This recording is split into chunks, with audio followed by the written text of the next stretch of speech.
마켓나우 2부 시작합니다. 시청자 여러분 안녕하세요. 이지혜입니다. 오늘 대형주가 상대적으로 상승 탄력이 괜찮습니다. 내일 삼성전자의 실적 발표일입니다. 기대감이 일부 있는 듯합니다. 오늘 삼성전자가 19만 전자를 돌파하는 흐름들이 나타났습니다. SK 하이닉스도 연간 영업이익 추정치, 이 눈높이가 자꾸 올라가는 국내 증권사, 해외 증권사의 이슈들은 나오고 있는 상황인데요. 실적 기대감이 대형주에 쏠리다 보니까 오늘은 코스닥 대비 코스피가 더 오르는 흐름들이 나타납니다. 환율은 조금 떨어지는 흐름이 나타나는군요. 전반적으로 브리핑 통해서 현상 좀 설명을 해드리도록 하겠습니다. 내일 삼성전자의 실적 발표입니다라고 말씀드렸는데 또 역시나 늘 그렇듯 매 분기마다 삼성전자의 실적은 시장의 방향성을 가를 것이다. 이렇게 전략적으로 생각이 되고 있습니다. 업황의 자신감을 그대로 실어줄 것인가 아니면 고점인가. 피크 아웃인가 이런 게 이제 줄다리기 할 것으로 예상이 되고요. 시장의 눈높이가 자꾸만 높아집니다라고 말씀을 드렸는데 영업이익 봤을 때 이제 1분기입니다. 35조에서 무려 43조 원까지 그러니까 밴드 상향되는 흐름들 자꾸 나타나고 있는 거고요. 워낙 고객사들이 긴급 주문하다 보니까 메모리 가격이 천정부지로 치솟고 있는 바 디램과 낸드 그쪽에 해당이 됩니다. 또한 환율의 상승도 환차익 효과를 거두는 그런 흐름들이 나타나고 있는 상황이고요. 물론 반도체 가격이 상승해서 스마트폰, PC 이런 기업들은 원가 부담에 좀 쩔쩔매는 흐름들은 나타나고 있는 상황인데 그럼에도 불구하고 메모리 공급사들의 펀더멘털은 크게 흔들리지 않았다라는 게 중론인 듯합니다. 실적 발표 전후에서 시장 변동성이 확대 가능합니다. 왜냐하면 우리가 뚜껑은 열어봐야 아는 것이기 때문에 이러한 분석들이 모두 맞는다면 긍정적인 매기가 나올 수 있을 텐데 매수세가 나올 수 있을 텐데 이름들이 현실화될 수 있을지 이번 주 굉장히 중요한 포인트 되겠습니다. 하나증권에서 삼성전자 주가 반등 가능성이 굉장히 큽니다라고 오늘 아침에 증권사의 리포트를 내놨는데 1분기 실적 눈높이 지속적으로 상향하고 있고 하나증권에서는 한 2번 정도 이런 보고서를 냈거든요. 근데 지속적으로 조금 더 눈높이는 올라가고 있다라고 언급을 했습니다. 3월 또한 보니까 메모리 가격 강세가 지속이 되고 있다라고 언급했는데 38조 이게 이제 하나증권의 예상치입니다. 근데 이거보다 조금 더 웃돌게 그러니까 위로 나올 가능성이 있을 수 있다라는 부분이고요. 역시 2분기 역시 메모리가 추정치가 지속적으로 올라가고 있는 흐름들이 나타날 것이다. 긍정적인 예상을 하더라고요. 2월 사실 이제 신고가 갔었고 3월에 갑자기 미국과 이란 간의 전쟁 리스크가 확 터지면서 주가가 고꾸라지는 흐름들이 나타났습니다. 또한 여러 가지 우려가 있었던 게 구글의 AI 압축 기술인 터보컨트 이슈가 있었고 디램 현물가 이런 부분이 상승 둔화된다. 그래서 이거 피크아웃이 아니야? 이렇게 우려감이 있었죠. 디램 현물가 상승 둔화 이런 부분 같은 경우에는 이제 B2C 기업과 소비자 간에 이렇게 거래하는 걸 B2C라고 하는데 당연히 원재료 가격이 오르면서 제품 가격에 부담을 느꼈을 수 있습니다. 그러면서 주문이 떨어졌고 가격적으로 해서 좀 리스크가 있었고 그런 흐름들이 이제 딜의 현물가 이런 부분에서 좀 반영되지 않았나라는 부분이 있습니다. 물론 스마트폰, PC 출하 감소량 있을 수 있죠. 그럼에도 불구하고 하나증권에서는 메모리 공급 부족 현상은 상수다 이렇게 얘기를 하고 있습니다. 그래서 이렇게 떨어졌을 때 오히려 주가 반등의 기회를 노릴 수 있는 바라고 얘기를 했고 업황 실적 괜찮고 그리고 펀더멘털 견조하니 크게 흔들리지 않을 것이다. 오히려 이럴 때 튀어오를 것이다라는 가능성. 오늘 삼성전자가 19만 원 선을 넘어섰습니다. 이런 흐름들이 장기적으로 지속이 될 수 있을지 앞으로 내일 실적 굉장히 중요하겠다라는 언급해드리면서 다음 페이지 넘어가 보면요. 소부장도 같이 떨어졌습니다. 역시나 소부장단에서도 매수 기회다라고 언급을 했고요. 평택, 삼성전자, 피포, 그리고 SK 하이닉스, 청주공장 이런 부분에 지속적으로 신규 투자를 하고 있는 바 상반기 실적이 자꾸 좋아질 것이다라는 기대감이 무르익고 있는 상황입니다. 그리고 더 미세하고 정교한 기술 혁신이 되고 있는 상황이고요. 낸두도 고층으로 쭉 쌓는 흐름들, 정교한 기술을 나타나고 있는 상황인데 투자 규모 역시 예상치를 상회하는 바 마. 투자 규모가 이렇게 앞단에서 좋아지면 소부장 섹터들도 돈이 들어올 가능성이 굉장히 큽니다. 전반적으로 보셔야 되는데 역시 그러한 상황에서 소부장 비중 확대 전략 유효하고 특히나 좀 이쪽에서도 가려본다면 전공정 장비 쪽 이쪽에 대한 조금 더 관심을 기울여야 하지 않을까라는 전략이니까 보시면 될 것 같고요. 다음 페이지 만나보겠습니다. 네, KB증권에서 삼전 그리고 SK 하이닉스 지금이 가장 저렴하다라고 언급을 했습니다. 일단 삼성전자, SK 하이닉스 영업이익 상반기 지속적으로 올라가는데 100조 그리고 하반기는 200조 이런 얘기가 나오고 있는 상황이고요. 2분기 이후에도 이런 좋은 흐름들은 이어지겠다라고 얘기를 하고 있습니다. 지금 AI 데이터 센터 그러니까 고객사들 되겠습니다. 가격이 아무리 비싸져도 물량을 확보하는데 지금 주력을 하고 있다. 라는 점이고요. 그렇다 보니까 메모리 공급 이런 부분에서는 경쟁이 아주 격화되고 있는 상황이고 그렇다 보니까 가격은 올리며 올려도 고객들이 사주는 그런 탄력성이 있다라는 부분입니다. 고객사들 같은 경우에는 대규모 선수금을 지급하더라도 장기 계약을 체결하더라도 물량을 확보하고자 하는 의지가 굳다라는 부분이고요.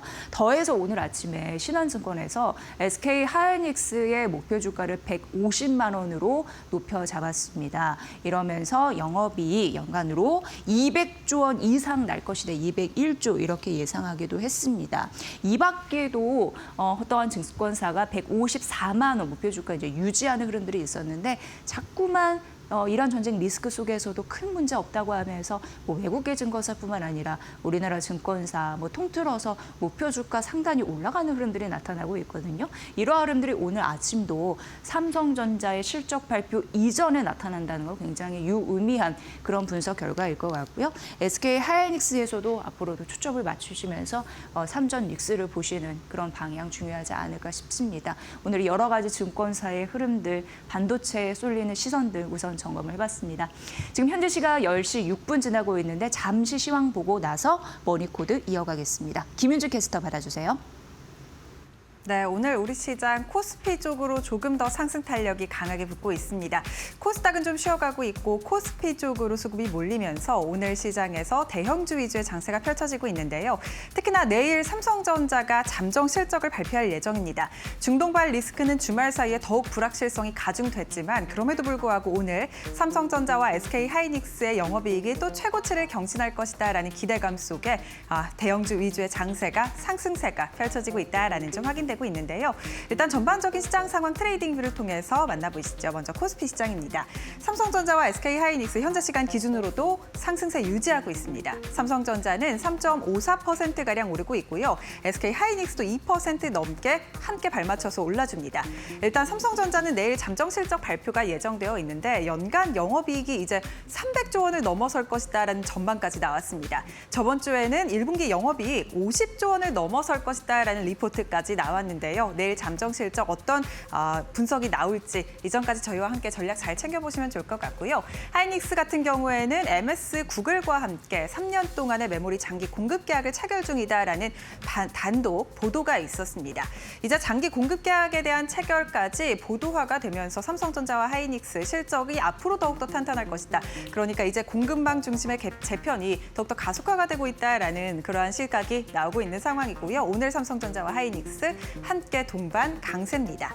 2차 전지 관련된 종목들도 장 초반 대비해서 상승폭을 키워가고 있습니다. LG 에너지 솔루션 4% 넘게 올라주고요. 삼성 SDI도 5% 넘게 상승 중입니다. 포스코 퓨처엠도 2% 가까이 올라주는데 일단 최근 들어서 ESS 공급망 부각되면서 2차 전지주들 좋았고 그리고 전기차 판매량이 계속해서 늘어나고 있다는 소식이 나오면서 다시 캐즘에 대한 수요 둔화가 조금은 희석되고 있는 상황입니다.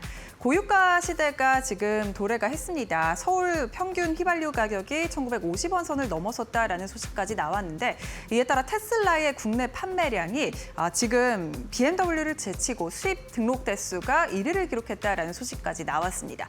전기차 판매량이 계속해서 늘어나는 가운데 2차 전지 관련된 종목들 최근 들어 순매수가 가파르게 들어오고 있고 외국인들의 순매수가 들어오고 있는 상황이고 그리고 시장 안에서도 오늘 큰 주목을 받아가고 있는 상황입니다. 그리고 오늘 전력설비 관련된 종목들도 좋습니다. LS 일렉트릭이 아침에 공시가 나왔습니다. 북미 데이터 센터에 초고압 변압기 1,000억 원가량을 공급한다라는 소식이 나왔는데 이에 따라 오늘 장 초반부터 주목을 받았고 현재 시간 기준으로도 6.5% 가까이 올라줍니다. 효성중공업도 5% 넘게 오르고 있고요. 일진전기 같은 경우에도 북미 데이터 센터의 공급망 지금 변압기를 공급한다라는 소식이 나왔습니다. 이에 따라 일진전기도 지금 급등하고 있다라는 점 말씀드리고요. 전력기기 관련된 종목들 전반적으로 좋은 시세 가져갑니다. HD 현대일렉트릭까지 3% 넘게 올라줍니다. 다만 오늘 조선주들은 좀 쉬어갑니다. 하나오션 1% 넘게 하락 중이고요. 삼성중공업도 약 1% 가까운 차익 실현 매물 나오고 있습니다. 오늘 네이버에 대한 목표가 하향 리포트가 있었습니다. 지금 스테이블 코인 관련해서 두나무 합병 이슈가 있었는데 9월 달로 미뤄지게 되면서 법안 관련된 이슈가 조금 있었습니다. 이 노이즈에 따라서 메리츠증권에서 네이버의 목표 주가를 33만 원으로 낮춰 잡았고요. 오늘 그래도 낙폭을 조금씩 회복하고 있습니다. 0.3% 가까운 약보합권 지나갑니다. 오늘 카카오페이 같은 스테이블 코인 관련된 종목들은 주가 흐름 굉장히 좋습니다. 카카오페이 4% 가까이 오르고 있고 다날이 지금 AI 에이전트에 포함이 됐다라는 소식이 들려오면서 스테이블 코인 그리고 지금 양자 관련된 종목들 일제히 튀어오르고 있다라는 점이 특징적이고요. 다날과 함께 헥토 파이낸셜 같은 결제 관련된 종목들 오늘 함께 움직여주고 있다라는 점 확인되고 있습니다. 코스닥 시장 상황 바로 열어보시죠. 오늘 코스닥 시장 안에서 반도체 소부장도 좋고요. 다만 제약바이오 쪽으로 좀 힘이 빠졌습니다. 이에 따라 지수도 지금 약보합으로 조금 전환이 되기도 했는데 알테오젠이 장 초반에 4%에서 5% 넘게 오르기도 했는데 지금 1% 가까운 상승으로 좀 상승 탄력이 줄어들었고요. 삼천당제약 같은 경우에도 지금 5% 넘게 오르고 있습니다. 지금 대표가 장 시작 전에 공시를 했는데 2,500억가량의 블록딜을 하지 않겠다라고 발표를 했습니다. 이에 따라 삼천당제약 주가가 하락을 딛고 오늘 좀 반등에 성공했고요. 약 6% 가까운 상승세 유지하고 있습니다. 다만 나머지 종목들 리가켄 바이오사이언스라든지 ABL 바이오, D&D 파마텍 같은 종목들 전반적으로 낙폭이 확대되고 있는 상황이고요. 특히나 클래시스와 파마리서치 같은 미용 의료기기 단에서 오늘 차익 실현 매물이 좀 빠르게 나오고 있습니다. 클래시스 2% 넘게 하락 중입니다. 케어젠도 10% 넘게 빠지면서 오늘 제약바이오주들이 좀 시장의 주목을 지금 내려놓고 있는 상황이고 펄어비스 같은 경우에도 차익 실현 매물 최근 들어 꾸준히 나오고 있습니다. 4% 넘게 하락 중입니다. 2차 전지 관련된 종목으로 매수세가 좀 들어오고 있는데요. 에코프로비엠 4% 넘게 상승하고 있고요. 에코프로도 거의 4% 가까이 상승 중입니다. 2차 전지 관련 섹터 코스피와 코스닥 마찬가지로 장 초반 대비해서 지금 오름폭을 키우고 있다라는 점, 시장의 주목이 2차 전지 쪽으로 좀 몰려가고 있다라는 점이 오늘 시장의 특징이고요. 반도체 소부장 안에서 소캠 기업들도 시장 주목 받아갑니다. 심텍 12.61% 가까이 올라주는데 일단 아무래도 내일 삼성전자 호실적이 예상이 되는 만큼 반도체 소부장 단에도 낙수 효과가 떨어지고 있다라는 분석 나오고 있습니다. 반도체 캐펙스가 늘어나고 있는 만큼 소부장 기업들도 함께 올라주고 있는 상황이고요. 지수단도 함께 살펴보시죠. 오늘 코스피와 코스닥 일단은 상승으로 출발을 했고 지금도 유지하고 있지만 코스피 쪽으로 조금 더 상승세가 가파릅니다. 1.89%가량 오르면서 5,477포인트 지나가고 있고요. 코스닥 같은 경우에는 약보합으로 전환이 됐는데 지금 다시 강보합권으로 조금 올라왔습니다. 보합권 내에서 등락을 반복하고 있고요. 1,064포인트 지나갑니다. 앞서 보신 것처럼 좀 제약바이오 쪽에서 힘이 빠지면서 코스닥 지수도 조금 밀리고 있는 상황이고요. 코스피 200은 2% 넘게 오릅니다. 지금 삼성전자와 하이닉스가 3% 가까운 상승세 붙으면서 코스피 200 대형주 위주의 장세가 좀 펼쳐지고 있다는 점 확인되고 있고요. 매매 동향도 함께 확인해 보시죠. 전장에서 삼성전자와 하이닉스 외국인의 순매수가 가파르게 들어왔습니다. 오늘 같은 경우에는 외국인이 지금 좀 매도세를 보이고 있긴 하지만요. 800억가량 소폭 순매도 중입니다. 장 막판까지 외국인의 순매수가 들어올 수 있을지 이 점을 잘 눈여겨보시는 게 중요할 것 같습니다. 개인 같은 경우에는 6천억가량 빠르게 시장을 팔고 있고요. 기관의 순매수는 장 초반부터 지금까지 이어집니다. 6천억가량 사고 있습니다. 코스닥 매매 동향도 함께 살펴보겠습니다. 오늘 코스닥 시장에는 일단은 개인의 순매수가 들어옵니다만 외국인과 기관은 지금 매물을 출회하고 있습니다. 외국인 같은 경우에는 장 초반 잠깐 순매수 기조를 보이기도 했지만 순매도로 전환된 이후 매도폭을 늘려가고 있는 상황이고요. 798억 원가량 순매도, 기관도 600억가량 팔고 있습니다. 개인만의 순매수 일단은 코스닥 시장에 들어옵니다. 지금까지 시장 상황 열어봤습니다. 우리가 이란 전쟁을 거치면서 하나 분명히 깨달은 부분이 있습니다. 에너지 안보, 글로벌 각국 역시 굉장히 심각하게 받아들이고 있는 상황인데요. 한국투자증권에서는 오늘 아침에 절실한 에너지 안보에 대한 투자 전략을 제시를 했습니다. 답부터 말씀을 드리면 원자력, 재생에너지, 그리고 ESS, ETF, 미국 상장 이런 부분까지도 언급했는데요. 관련 종목을 그 부분에 대해서 주목을 하라라고 언급을 했습니다. 글로벌 에너지 쪽이 여전히 석유에 대한 의존도가 굉장히 높습니다.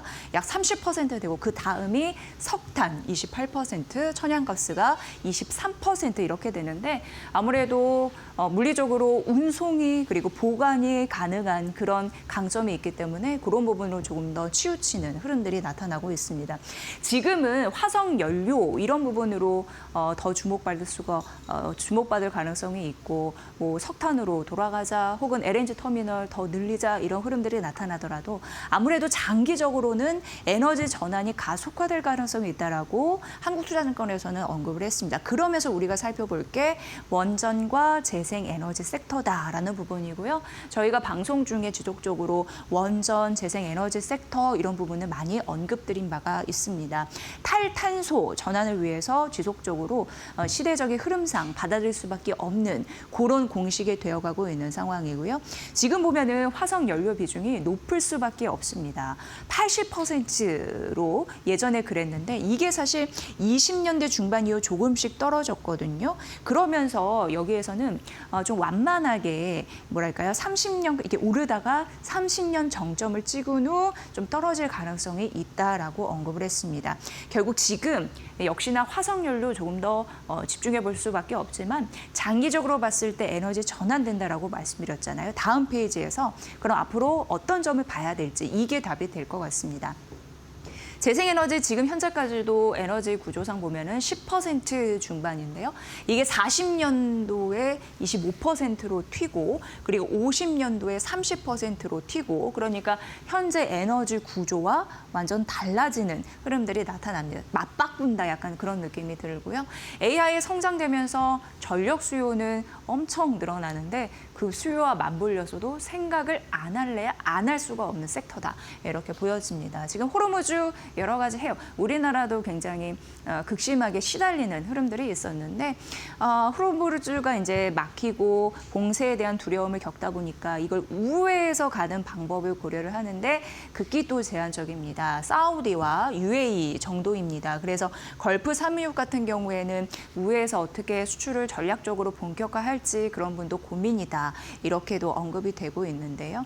어쨌든 이런 현상을 겪고 관세 전쟁도 있었고 러시아 우크라이나 전쟁도 있었고 이런 전쟁을 겪으면서 자원과 에너지 안보가 최우선이다라는 걸 글로벌 각국에서 너무나 명확하게 인식을 하고 있다라는 바 앞으로 공급망 다변화는 시대적인 흐름에서 굉장히 필수적인 자산이다 이렇게 생각을 하고 있다고 합니다. 안정적인 공급 이런 부분에서 공급망이 흔들리면 어쨌든 안보 위기에 닥치니까 다변화시켜야 되고 리쇼어링 돌아와서 해야 되고 그리고 우방국 블록화 이렇게 각자 도생 이런 흐름에서 에너지 전력 우리는 어디에 초점을 맞춰야 되는지 일단 가장 근접한 답을 제시했으니까 이 부분도 참고해 보시면 될 것 같습니다.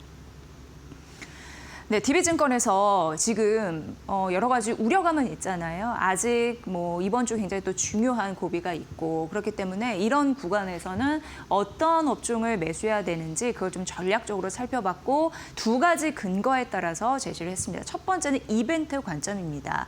지금 4월 중순 이게 이제 정점이 될 것으로 보인다라는 부분입니다. 이란 사태에서는 그 이전에 시장이 변동성을 겪으면서 바닥을 칠 가능성이 있다라는 부분이고 여러분 아시다시피 미국 행정부에서도 의회의 동의 없이 60일에서 그리고 최대 90일까지 이렇게 시간을 벌 가능성은 있는데요. 이걸 대입해 보면 4월 중순 이런 부분이 언급이 되는 그런 상황이고요. 그리고 가까이는 또 5월에 미중 정상회담도 봐야 됩니다. 14일과 15일에 예정이 되어 있는데 미국 이 중국 협상 카드로 어떻게 쓸런지 이런 부분 굉장히 촉각을 곤두세우고 있는 상황입니다. 중국 역시 호르무즈 해협 원유 40% 왔다 갔다 하기 때문에 굉장히 민감하게 바라보고 있을 터 이런 부분으로 이벤트 시점에 대한 관점으로 4월 중순이 정점일 가능성 이걸 언급해 놨습니다. 두 번째는 밸류에이션 부분입니다. 밸류에이션에서 보면은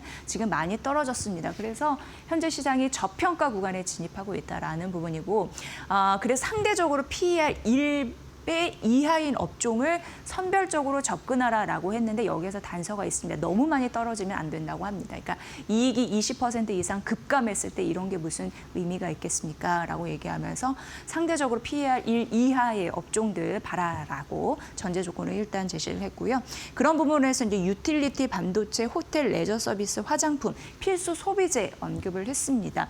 유틸리티는 유가 피크 이후에 안정화될 가능성이 있다라고 하고 반도체는 기존 주도주였습니다. 이게 이제 회복되는 시점에 있고 내일 삼성전자의 실적, 잠정 실적 발표 굉장히 중요한 분기점이 될 것 같습니다. 그리고 호텔 레저 서비스 같은 경우에도 유류 굉장히 비싸잖아요. 항공료 요즘에 뭐 취소가 돼서 난리라고 하는데 어쨌든 그런 할증료 진정이 기대가 되면서 중일 관계 이런 부분도 반작용으로 작용할 것이라고 봤고 화장품 같은 경우에는 이후에도 한 종목을 소개시켜 드릴 텐데 최근 간간히 좀 자주 나오고 있는 상황입니다. 봄부터 여름 계절적인 성수기 이런 부분을 봐야 되는데요. 색조 화장 수요가 좀 붙을 가능성이 있다라고 합니다.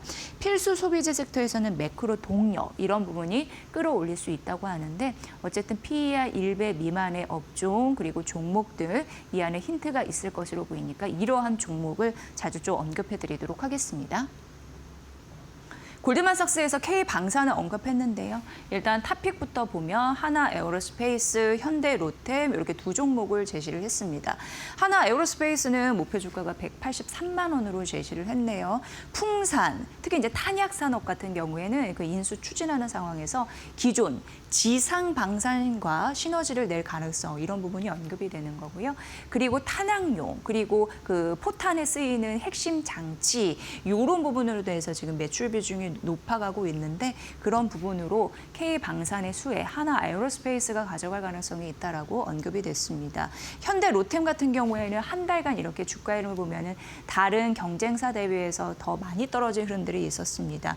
저평가가 해소가 될 가능성이 있다라고 봤고 이라크향, 이라크발 신규 수주에 대한 기대가 있다라고 언급을 했습니다.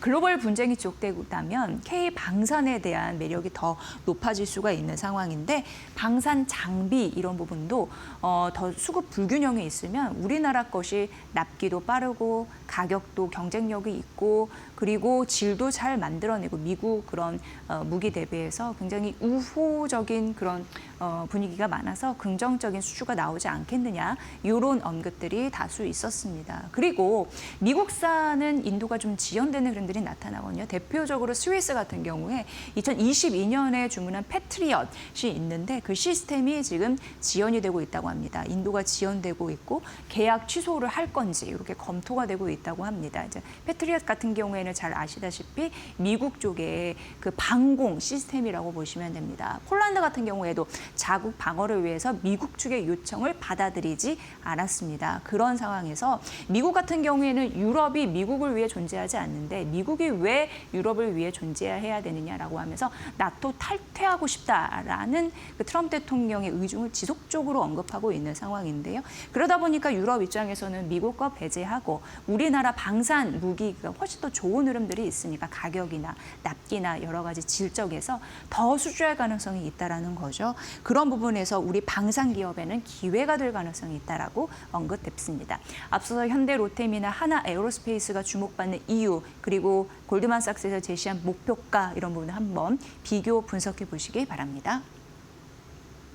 네, DB증권에서 네이버랑 카카오 오늘 아침에 분석을 했는데 둘 종목 다 목표 주가를 떨어뜨렸습니다. 그 이유를 일단 말씀드리면 네이버 같은 경우는 목표 주가 30만 원으로 떨어뜨렸거든요. 그런데 너무 많이 떨어져서 지금 매수는 유효한 구간이다라고 하면서 매수는 유지를 했습니다. 왜냐하면 많이 떨어져서 저평가되어 있기 때문에 이렇게 언급이 되고요. 지금 네이버 같은 경우에는 돈 많이 쓰고 있습니다. AI 생존 전략으로 커머스 쪽에서도 돈을 붓고 있는 상황인데 그러다 보니까 투자 이익률은 떨어지는 흐름들이 나타나고 있거든요. 그렇다 보니까 전체 영업 이익률이 쪼그라드는 흐름들이 나타나고 있는 상황입니다. 그리고 GPU 구매 비용이 굉장히 큽니다. 이게 연간 1조 원을 상회할 가능성이 있다라고 DB증권에서는 언급했습니다. 그렇다 보니까 AI의 사업적인 비용은 많이 듭니다. 이런 부분 한번 언급해드리고 그리고 커머스 이런 부분도 중요한데 작년 12월부터 이제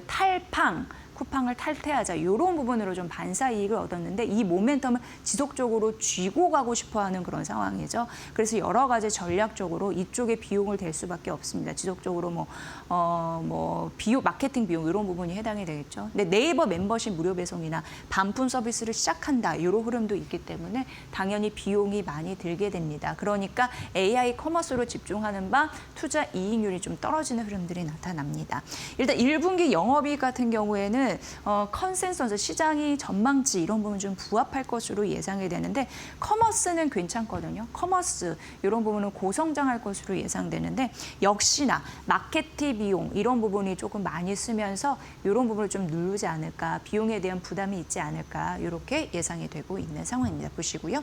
다음 페이지 보면은 카카오 역시 목표 주가를 내렸습니다. 69,000원으로 떨어뜨렸습니다.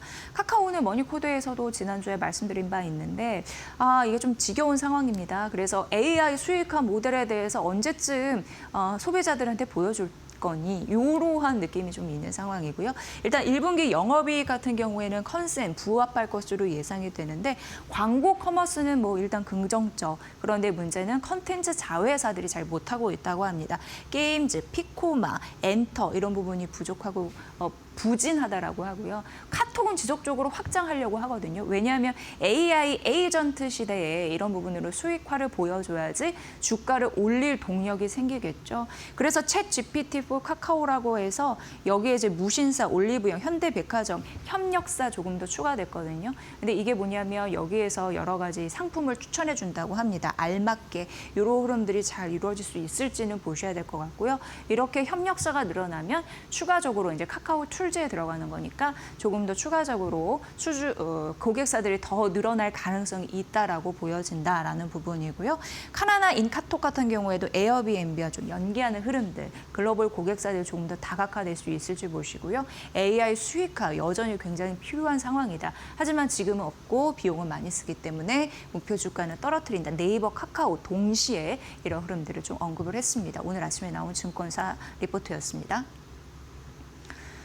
네, 다올투자증권 한국콜마입니다. 최근에 화장품주 관련주 앞서서 PER 1배 미만의 그런 기업들, 저평가된 기업들 좀 봐야 되는 구조적인 흐름들 언급을 해드렸는데 앞으로도 그런 업종 안에서 종목들은 보셔야 될 것 같고요. 최근 화장품주 좀 종종 거론이 되고 있는데 한국콜마 콜이라고 하면서 다올투자증권에서는 긍정적으로 분석했고 목표 주가 12만 원으로 올려잡았는데 국내 증권사 목표 주가 밴드에서는 최상단이더라고요. 그래서 소개를 해드리도록 하겠습니다. 일단 1분기 영업이 이제 내일 이제 삼성전자 잠정 실적 나오면 또 1분기 실적이 시작이 되는 거니까 실적단 잘 보셔야 되는데 컨센 시장 전망치보다 좀 높여서 나올 것으로 보여지는 상황이고요.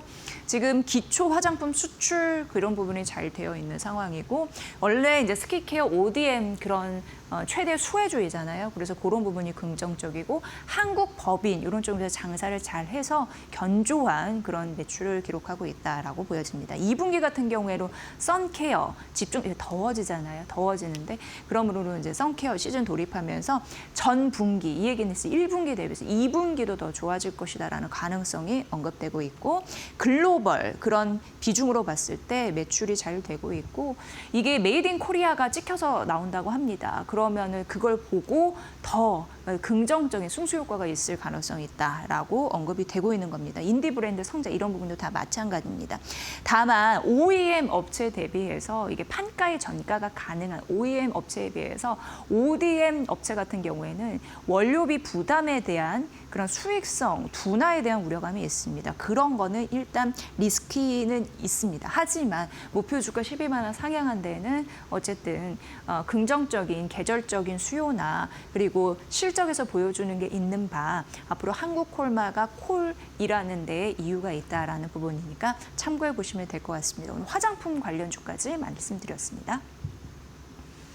네, 오늘은 대형주가 상대적으로 괜찮은 흐름을 나타내주고 있습니다. 내일 삼성전자 잠정 실적 하루 전이죠. 자, 오늘 시장에서 뭐가 주요 포인트인지 김태훈 이데일리 온 파트너 연결해서 알아보도록 하겠습니다. 파트너님 반갑습니다. 네, 안녕하세요. 네, 오늘 월요일 시장 어떻게 보십니까? 네, 역시나 이제 미국 시장에 우리 영향을 많이 미치고 있는데요. 트럼프의 이제 최후 통첩이 또 24시간 연기되면서 트럼프 타코가 또 나왔습니다. 이러다 보니 시장 참여자들 모두가 이 트럼프를 바라볼 수밖에 없고 자신 있게 매수하기도 좀 그런 상황이 돼버렸죠.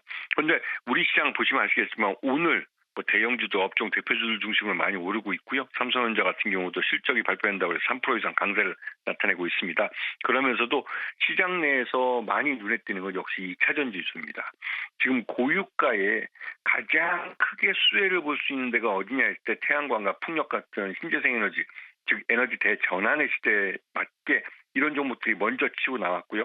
그 다음에 나오는 숫자들은 역시 전기차 캐즘에 대해서 이제 소비자들이 이 고유가 때문에도 내연기관차보다는 확실히 전기차 쪽을 더 바라본다는 게 검색에서도 증명이 되고 있고 이게 지난해에 벌써 이 유럽 쪽에서는 전기차 소비가 개선되고 있는 모습으로 확인됐습니다. 이건 숫자로 확인된 것이죠. 여기다가 전기차에다 더해서 이 ESS 시장까지 늘어나면서 말 그대로 전기차 배터리 쪽에서는 전기차 배터리도 늘고 ESS 시장도 성장하면서 이 전기차 2차전지 관련된 종목들에게는 좋은 시장 여건이 만들어지고 있는 겁니다. 작년 2025년의 실적들은 잊어버리십시오. 그거는 전기차 캐즘도 그렇고 그 영향 때문에 이 우리 전기차 그러니까 배터리 셀 업체들 모두 그리고 또 거기 들어간 소지 업체들 모두 영향을 받은 바가 큽니다. 그래서 2025년 실적을 바닥이라고 보시고 2026년은 그 바닥에서 탈출해서 상승하는 시기로 보시면 이 전기차 2차전지 관련주들은 충분히 메리트 있는 가격대라는 걸 아실 겁니다. 이미 대표적으로 삼성 SDI와 LG 엔솔 두 종목 다 4%, 그러니까 7%, 4%대 급등이 나타나고 있고요. 여기에 소재 쪽인 포스코 퓨처엠이나 에코프로 비행 같은 경우도 강세를 나타내고 있습니다. 거기다 그 안에 들어가는 동박 소재를 만드는 소르스 첨단 소재마저도 강세를 나타내고 있고요.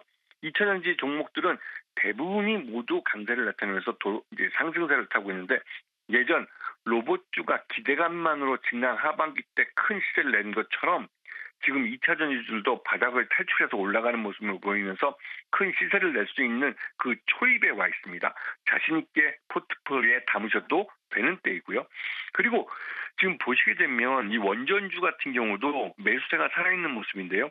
지금은 이런 호재성 재료와 실적을 갖고 있는 종목들 중심으로 포트폴리오를 짜야 되는 겁니다. 왜냐하면 한국은행 총재가 바뀌면 금리 인상으로 정책이 바뀔 수 있습니다. 원화 가치를 방어하고 수입 물가를 잡기 위해서라도 이 금리 인상이 필요한 시기인데 지금 전임하는 이제 며칠 있으면 전임이 될 텐데요. 이 전임 총재가 오늘 마지막으로 이제 금통위를 하신다 그런 데인데 그분이 그 동결만 지금 6개월이 넘도록 계속 동결을 해왔습니다. 중앙으로서의 책임을 다 못한 것이죠. 하지만 이번에 바뀌는 총재분은 선제적으로도 인플레이션을 잡기 위해서라도 금리 인상을 해야 한다는 말을 하신 분이기 때문에 한번 금리 인상에 대한 부분도 이 투자 포트폴리오에 이제 포함을 하셔야 됩니다.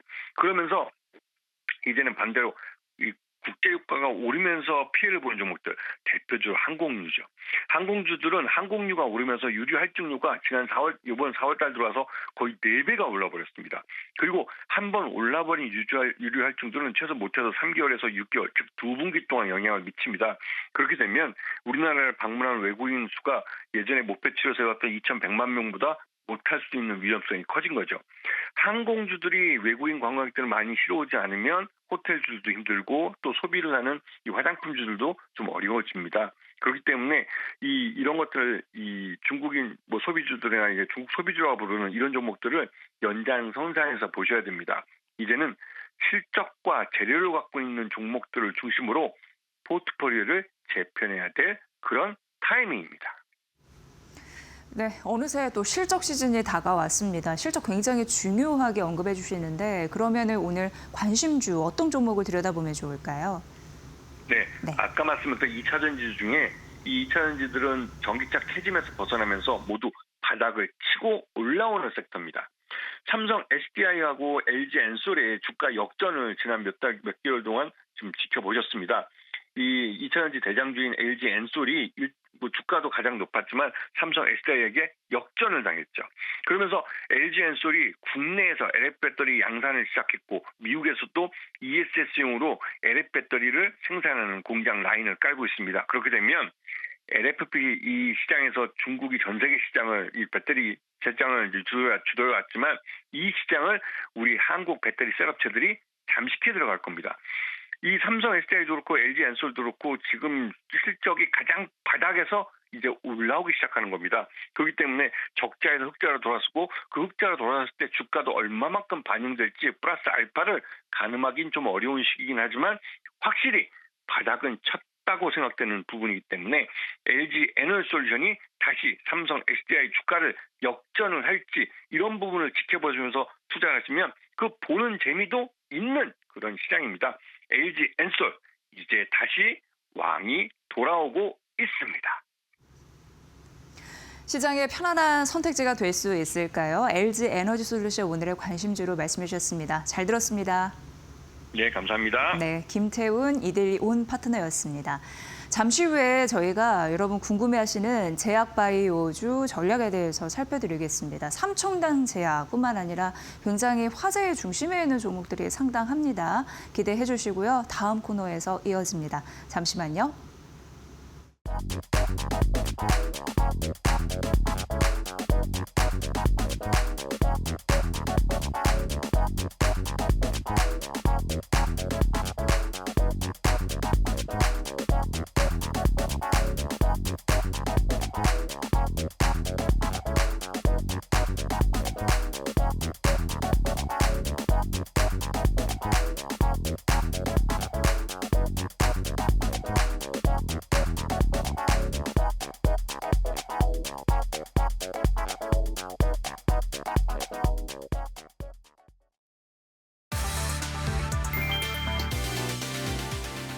도널드 트럼프 미국 대통령이 이란을 향해 호르무즈 해협 개방 시한을 제시하며 압박 수위를 최고조로 끌어올렸다. 트럼프 대통령은 5일 월스트리트 저널 인터뷰에서 7일 저녁까지 해협을 개방하지 않으면 이란 전역의 발전소와 주요 기반 시설을 잃게 될 것이라고 경고했다. 트럼프 대통령은 이날 트루스 소셜을 통해서도 빌어먹을 해협을 열어라 미친놈들아 그렇지 않으면 지옥에서 살게 될 것이라며 비속어까지 사용하며 이란을 압박했다. 이는 단순 군사 대응을 넘어 이란의 전력망과 교량 등 핵심 인프라를 직접 타격하겠다는 의미로 해석된다. 트럼프 대통령은 민간 피해 우려에 대해서도 이란 국민은 오히려 그것을 원하고 있다고 주장하며 물러설 의사가 없음을 분명히 했다. 미군 조종사 구조작전 직후 나온 이번 발언은 전쟁의 성격이 군사 충돌에서 국가 기능 마비 단계로 확장될 가능성을 시사한다. 트럼프 대통령은 정상적이고 똑똑하다면 합의할 것이라며 선택지는 하나뿐이라는 메시지를 던졌다.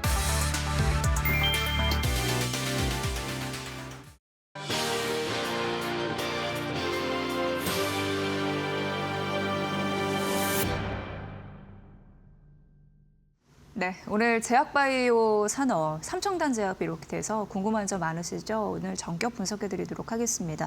이혜진 인풀바이오 리서치 대표님 모셨습니다. 대표님 어서 오세요. 네, 안녕하십니까. 네, 대표님만 기다렸습니다. 굉장히 최근 제약바이오 궁금한 사항들이 많아서 네.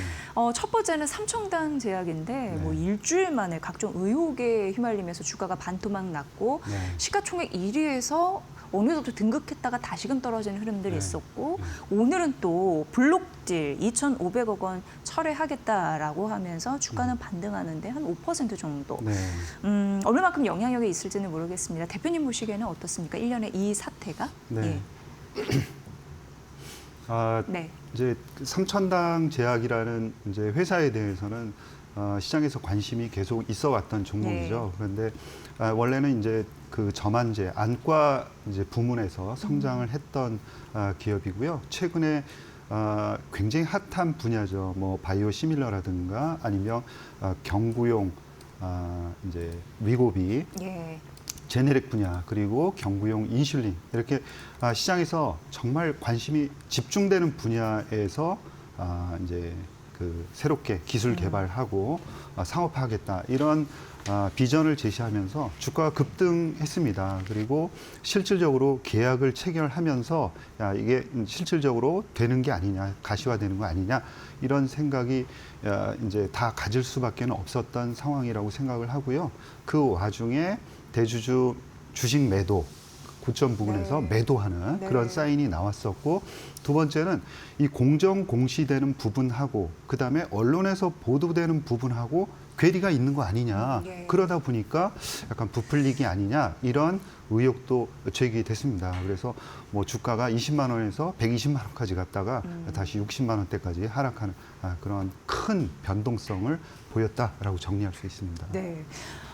오늘 오후 3시에 기자간담회를 연다고 하는데 이게 진짜 열리는 거고, 여기에서 그렇다면 뭐 프로젝트 소개와 경영 청사진을 공개하겠다라고 했는데 우리가 관전 포인트를 볼 만한 내용은 무엇인지 좀 짚어주시면 감사하겠습니다. 예. 크게 보면은 한 2가지 정도로 정리를 할 수 있을 것 같습니다. 네. 첫 번째는 조금 전에 말씀드린 대로 공정 공시된 부분, 그러니까 중요한 그 투자자들이 의사결정할 만한 그런 중요한 사안에 대해서는 공정공시를 통해서 발표를 해야 되는데, 이 공정공시한 부분하고 그다음에 언론에서 보도한 부분하고는 약간 느끼기에 차이가 있어요. 네. 저도 처음에 보고 어떤 게 맞는 거냐라고 할 정도로 굉장히 헷갈리는 거죠. 그래서 아마 이제 금융당국에서도 이러한 점들, 공정공시, 그다음에 실질적으로 언론에서 보도되는 내용이 괴리가 너무 클 때 이런 부분에 대해서 시장에서 혼란스러워 할 텐데, 오늘은 아마 그 언론 보도를 통해서 제시된 그 뭐 향후 파트너십을 통해서 향후 매출이 일어날 수 있는 그런 근거들과 이런 부분에 대해서 좀 소상하게 설명을 하지 않을까 그런 생각을 갖고 있고요. 두 번째는 지금 현재 개발하고 있는 파이프라인, 그러니까 경구용 위고비 제네릭, 그다음에 경구용 인슐린, 이 두 부분에 대한 조금 더 소상한 그런 향후 계획을 발표하지 않을까 그런 생각입니다. 특히 이제 첨언하고 싶은 것은 이 삼천당 제약과 관련한 그런 리포트들이 별로 나와 있지는 않습니다. 이것은 뭐 이제 증권가도 조금 더 관심을 가져야겠지만 삼천당 제약이 제공하는 이 정보가 제한적이라는 거죠. 그래서 판단하기 상당히 어렵다는 거예요. 그래서 이번 그 이제 보도 기자 간담회를 통해서 진짜 그 투자자들이 판단할 수 있는 여러 정보들을 제공하고 향후에 조금 더 오픈마인드하는 그런 자세가 필요하지 않을까 그런 생각을 해봅니다. 네. 근데 이게 지금 ETF 시장에도 영향을 미치고 있다라고 하더라고요. 그러니까 워낙 이제 코스닥에 영향력을 좀 가져다 줄 수 있는 좀 비중 큰 종목이다 보니까 뭐 액티브 ETF 같은 경우에도 비중 조절 뭐 이런 얘기도 나오고 있고, 어떻게 우리가 이거를 또 이해해야 됩니까? 네. 예.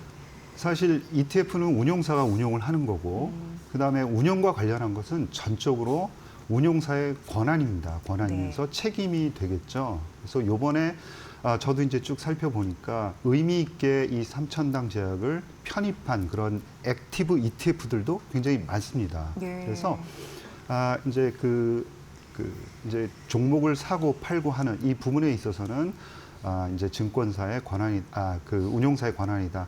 그러나 이 종목을 편입할 때 그 편입하는 이제 기업 선정 요건이라든가 이런 부분들은 아마 운용사의 철학이 전체적으로 반영된다 이렇게 봐야 될 것 같고요. 조금 더 볼 필요가 있는 게 삼천당 제약을 진짜 핵심 종목으로 가져가는 거냐 아니면 단기 트레이딩용이냐라는 것을 좀 두고 봐야 되는데, 지금 편입된 비중을 보면은 단기 트레이딩용으로 보기에는 이제 비중이 좀 높은 거죠. 그래서 바이오 그러면은 변동성이 굉장히 큰 종목들입니다. 불확실성도 굉장히 크죠.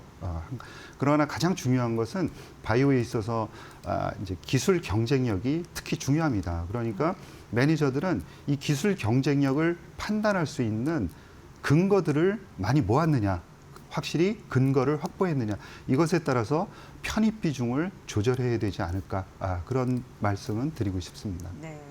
계약 내용이 허위 사실이 있었느냐 부풀리기냐 이거에 대한 좀 간극이 큰 것 같은데 오늘 이것을 3시 기자회견에서 제대로 해명을 네. 할 것인지 네. 그런 부분에 따라서 오늘 뭐 장 막판이나 그리고 시간에나 내일 굉장히 중요한 좀 분기점이 되지 않을까 그렇습니다. 이런 예상이 됩니다. 네. 어쨌든 이런 이슈가 터졌고 주주들의 마음도 굉장히 혼란스러울 것 같은데 네. 좀 여쭤봤습니다. 네. 어떤 포인트가 중요할지. 네. 그리고 이제 제약바이오 불확실성이 가장 힘들다고 지금 이제 이란 전쟁 리스크 네. 이제 이렇게 되면 금리도 높아지는 상황이고요. 제약바이오는 원래 이제 성장 산업이기 때문에 빚 부담, 투자를 해야지 뭔가를 네, 하는 맞습니다. 산업인데 그런 부분에서 자유롭지 않습니다. 네. 이거에 대해서 어떻게 보세요? 그 리스크의 범위는? 네, 지금 말씀하신 게 정확히 맞는 지적이고요. 네. 그렇지만 한 가지 주의 깊게 봐야 하는 게 있습니다. 우리나라 바이오 그 주식이 지난주에 액티브 ETF 기준으로 마이너스 거의 15% 급락을 했습니다. 조금 전에 이제 그 이야기를 나눴던 삼천당 제약의 신뢰성 문제가 전체 바이오에 영향을 미쳤다. 그 한 부분을 차지했다. 이렇게 봐야 되는데 반면에 미국에서는 바이오텍, 나스닥 바이오텍으로 구성된 ETF들은 신고가를 갱신을 했습니다. 네. 조금 전에 말씀하신 대로 전쟁의 위험, 고유가, 그다음에 금리에 대한 부담감이 있는데도 불구하고 불도 올라선 거죠. 그래서 신고가를 갱신했다. 이것은 금리에 대한 일정 부분 내성이 생겼다라고 봐야 될 것 같고요. 자금을 확보하고 있는 회사들, 기술력을 가지고 있으면서 자금력을 가지고 있는 회사들은 자금력의 문제가 그렇게 크지 않다라고 시장에서 인식을 하는 거죠. 네네네. 그래서 중장기적으로 보면은 국내 바이오와 나스닥 바이오텍이 정말 똑같이 움직입니다. 그래서 국내 시장이 지난주에 급락을 했지만 이 부분을 잘 신뢰성을 회복하면서 간다 그러면 그리고 이번 달 말까지는 아마 바이오가 그렇게 위치상으로는 그렇게 유리하지는 않다라고 봐요. 그러나 이번 달 말 그리고 다음 달로 가면서는 상당히 탄력적인 상승 흐름을 보일 수 있다. 일단은 나스닥의 흐름이 좋다라고 보시면 될 것 같습니다. 네. 제가 바이오뿐만 아니라 반도체도 흔들렸던 장이니까요. 네네. 이 전쟁 통해서는 어쩔 수 없는 그런 상황이었습니다만 근데 확실히 실력을 가지고 있으면 기술력을 가지고 있으면 큰 문제가 없는 거니까 네, 맞습니다. 차별화된 경쟁력 어디에 포커스를 두냐 굉장히 그러니까 옥석가리기를 잘해야 되는 그런 시점 네, 더욱더 이런 맞습니다. 전쟁 통해서 느끼게 되는 상황입니다. 그런데 안도의 한숨을 쉴 수 있는 부분이 관세 네. 이런 부분은 좀 잘 풀린 거네요. 예. 이건 어떻게 보셨습니까? 예. 일단 그 트럼프 행정부의 전략은 일단 높은 관세를 매깁니다. 그리고 나서 이제 요구를 잘 들어주는 회사별로 이거를 관세도 낮춰주고 네. 그 다음에 이제 관세를 낮추는 전략을 사용을 하는 거죠. 그러니까 그 빅파마 개별 회사별로 일단은 100% 고관세를 매긴 다음에 미국에 공장을 짓거나 아니면 약가를 인하하는 그런 흐름을 보이는 회사별로 일단 관세를 면제해주는 일정 기간 면제해주는 거죠. 그래서 우리나라도 EU와 그다음에 일본과 같이 이제 15%의 관세를 받았습니다. 그래서 굉장히 긍정적이다라고 볼 수가 있고요. 미국의 의약품 공급망에 포함이 되어 있다라고 미국이 판단하고 있구나라는 것을 우리가 알 수가 있고요. 반면에 중국과 인도 같은 경우에는 100% 관세를 맞아서 약간 어려운 점이 있다라고 볼 수가 있고요. 또 한 가지는 제네릭하고 바이오시밀러입니다. 우리나라의 기술 수출에서 가장 중요한 이런 의약품이라고 볼 수 있는데요. 이 부분에 대해서 1년 동안 유예를 받았습니다. 그러니까 면제는 아니고요. 1년 동안 기간적으로 면제를 받았다, 유예를 받았다 이렇게 해석하는 것이 맞을 것 같습니다. 네. 그러니까 중국하고 인도는 100% 관세를 때리는데 네. 우리는 그래도 최대 15% 관세 상한을 적용한다라는 경우에서 맞습니다. 굉장히 이제 어떻게 보면은 우위에 있는 흐름이네요. 그렇습니다. 네, 맞습니다. 그런 부분 이제 긍정적이고 대표님이 지금은 전쟁 이런 리스크나 불확실성 때문에 흔들릴 가능성이 있어도 4월 말이나 5월쯤은 분위기가 확 달라질 수 있다라고 했는데 마침 4월 미국 종양학회 좀 네. 앞두고 있는데 네. 이게 좀 트리거가 될 수 수 있을까 기대감이 일단 있더라고요. 네. 거기에 참석하는 바이오텍에 대한 관심이 높아지고 있는 상황인데 이쪽에서 혹시 제약바이오의 투자 힌트 얻을 수 있을까요? 네, 예. 맞습니다. 예. 지금 전쟁을 하고 있는 상황이라 네. 차세대 뭐 기술, 모달리티 이게 귀에는 들어오지 않으실 텐데요. 나중에는 아마 이런 항상 주식을 하다 보면 그 경제 상황이라든가 글로벌 상황, 지정학적 위험 이런 것들은 없어지고 나중에 기업 실적밖에 남는 게 없습니다. 그런 측면에서 이번 AACR 그러니까 차세대 모달리티에 대한 연구 개발을 발표하는 이 자리가 굉장히 중요하다라고 볼 수가 있고요. 국내 기업 중에서는 알지노믹스라는 회사가 이 RNA를 편집하는 기술입니다. 리보자임이라는 기술로 첫 사람을 대상으로 한 임상 증명 POC 그 증명을 하는 그런 데이터를 발표해서 관심을 모이고 있고요. ADC 회사죠. 리가캠 바이오도 바이오 베타 전략입니다. 그래서 BCMA라는 것을 타겟팅해서 보다 이제 연구 개발을 수월하게 하면서도 이득을 얻을 수 있는 바이오 베타 전략을 사용한다고 봐야 되겠고요. ABL 바이오 같은 경우는 이중항체죠. 그런데 이중항체 ADC와 관련해서 단일 항체 대비해서 얼마나 우월하냐 이 비임상 데이터를 공개를 합니다. 또 나아가서는 HLB 이노베이션 같은 경우에는 카티를 공개를 하는데요. 이 카티라는 것이 기존에 뭐 많이 이제 개발이 되었죠. 그런데 기존에 있던 카티는 단일 그 칼을 갖고 있습니다. 단일 체인 칼인데 다중 체인 칼을 가짐으로 인해서 이 T세포가 조금 더 지속성을 갖고 오랫동안 암세포를 공격하도록 하는 이런 림프종에서의 임상 결과를 발표할 것으로 예상이 되고요. 루닉 같은 경우에도 루닉 스코프로 6편의 그런 연구 결과를 발표해서 기술 경쟁력을 계속 쌓아가고 있다. 이렇게 보시면 될 것 같습니다. 네, 알지노맥스나 리가캠 바이오, ABL 바이오 많이들 관심 가시는데 네. 그중에서 좀 괜찮은 발표가 좀 있었으면 좋겠네요. 네, 그런 맞습니다. 부분에도 주가에 고스란히 반영이 될 테니까요. 네. 자, 이제 1분기 내일 삼성전자 실적 발표입니다. 잠정 실적이긴 한데 그럼 이제 포문을 여는 거거든요. 네. 제약바이오에도 신경이 쓰입니다. 사실 삼성바이오로직스 셀트리온이 그동안 잘해줬잖아요. 네. 이번에도 네. 잘해줄 수 있을지 전반적으로 분위기가 어떻습니까? 네. 신약을 가지고 있는 회사들 중심으로 해서 네. 실적이 좋아질 것으로 예상이 됩니다. 알테오젠 같은 경우에도 키트루다 SC에 대한 마일스톤이 유입이 되면서 실적이 긍정적으로 나올 것으로 보고 있고요. 유한양행의 랭라자 글로벌 로열티가 러닝 로열티가 유입이 되면서 아마 올해 실적이 긍정적으로 나오지 않을까라고 보고 있습니다. 이렇게 그리고 또 셀트리온 같은 경우에도 진펜트라라든가 유플라이마 같은 고수익 제품들의 비중이 높아지면서 기대를 모으고 있고요. 올해 영업이익으로는 한 1조 5천억 원 정도는 충분히 할 수 있지 않을까 그런 전망을 하고 있습니다.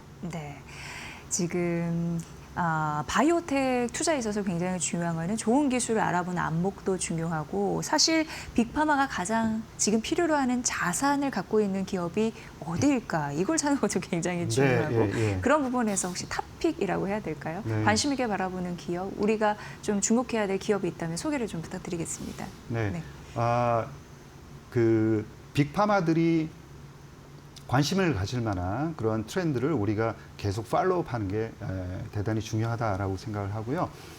서두에 이제 삼천당 제약 사례를 보듯이 그 비만 치료제에 대한 관심은 계속해서 올라갈 수밖에 없습니다. 왜냐하면 엄청난 빠른 성장을 하고 있는 게 바로 비만 치료제 시장이다라는 거고요. 그런 측면에서 비만 치료제 중에서도 근감소를 막을 수 있는 그런 비만 치료제, 그 다음에 장기 지속형, 주사형은 계속 살아남을 수밖에 없거든요. 따라서 장기 지속형 기술을 가지고 있는 회사들, 예를 들어서 한미약품이라든가 아니면 인벤티지 랩이라든가 G2G 바이오, 그렇죠? 펩촌 같은 경우에도 관심을 계속해서 가져야 될 것으로 생각을 하고 있고요. 또 한 가지는 ADC입니다. 그래서 ADC, 조금 전에 비만 치료제도 그냥 우리도 치료해 그런 게 아니라 다양화되고 세분화되듯이 ADC도 다양한 항체 그리고 페이로드를 다양화해 나가고 있다라고 보시면 될 것 같고요. 리가캠 바이오, 그다음에 ABL 바이오가 이중항체 ADC, 그다음에 큐리언트도 이중 페이로드라는 독특한 영역을 가지고 플랫폼화해 나갈 가능성이 큽니다. 그래서 우리가 관심을 계속해서 가져야 할 것 같고요. 이 외에도 최근에 그 테드 임상 3상에는 실패를 했지만 새로운 물질, 이뮤노반트 1402로 기대를 계속 가져봐야 되는 한올 바이오파마, 그다음에 TGC와 관련한 코오롱 티슈진 이런 개별 종목에도 계속해서 관심을 기울일 필요가 있습니다. 네.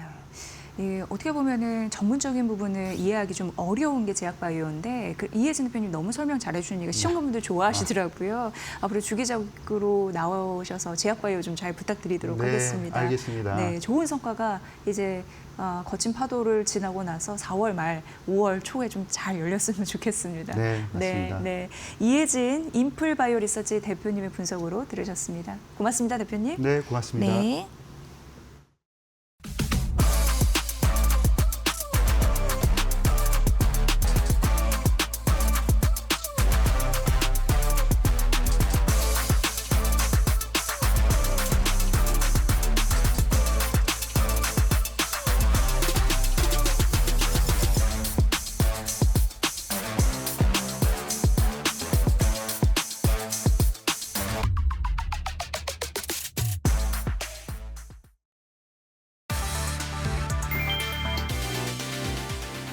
전쟁 국면에서도 자금은 반대로 움직였다. 자산 30억 원 이상 고액 투자자들은 원전 방산주를 대거 매도하고 반도체 중심으로 포트폴리오를 재편했다. 특히 삼성전자 매수 쏠림이 두드러졌다. 3월 순매수일 2위는 삼성전자와 SK하이닉스였다. 삼성전자만 1,143억 원, 우선주 포함 시 1,300억 원 이상이 유입됐고 매수 규모는 2위 대비 3.5배까지 벌어졌다. 전쟁 이전 대비 반도체 비중이 더 확대된 흐름이었다. 투자 방식도 공격적으로 변했다. 코덱스 레버리지가 순매수 3위에 오르며 레버리지 활용이 늘었고 코스닥 액티브 ETF까지 매수 상위권에 진입했다. 단순 방어가 아니라 방향성 베팅이 강화된 구조였다. 반면 매도는 명확했다. 두산에너빌리티, 한화에어로스페이스 등 전쟁 수혜 업종에서 차익 실현이 집중됐다. 고유가, 지정학, 리스크 상승 구간에서 이미 오른 종목을 정리하고 반도체로 자금을 이동시키는 전략이 확인됐다.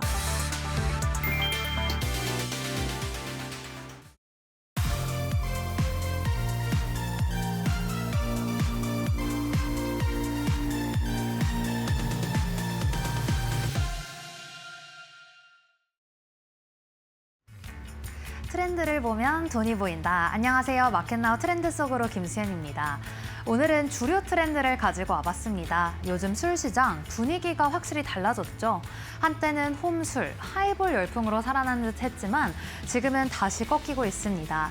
실제로 데이터를 보면 더 명확합니다. 위스키 수입은 크게 줄었고 와인까지 감소세로 돌아섰습니다. 전체 주류 소비 자체가 줄어들면서 시장 자체가 축소되는 흐름으로 보이고 있는데요. 그 배경에는 확실한 변화가 있습니다. 바로 20대 음주 이탈인데요. 지금 20대를 보면 절반 이상이 술을 거의 마시지 않거나 한 달에 한 번도 마시지 않는다고 답하고 있습니다. 이건 단순히 소비가 줄어든 게 아니라 음주 문화 자체가 바뀌고 있다는 신호입니다. 예전에는 회식과 모임 중심으로 자연스럽게 소비가 이어졌다면 지금은 건강, 자기관리 그리고 취향 중심으로 바뀌면서 술이 필수가 아닌 선택이 됐습니다. 그래서 주류업계도 지금 방향을 완전히 틀고 있습니다. 도수를 낮추고 과일 맛을 넣고 또 하이볼처럼 가볍게 즐기는 형태로 바꾸고 있죠. 실제로 편의점 데이터를 보면 하이볼 매출은 빠르게 늘면서 줄어든 술 소비 안에서도 가볍게 마시는 술만 살아남는 흐름입니다. 이 흐름이 국내에서만 끝나는 게 아니라 해외에서 더 크게 터지고 있습니다. 대표적인 사례가 하이트 진로입니다. 이 회사는 과일 소주를 중심으로 글로벌 시장을 공략하고 있는데요. 최근에는 멜론 맛 제품까지 추가하면서 라인업을 더 확장하고 있습니다.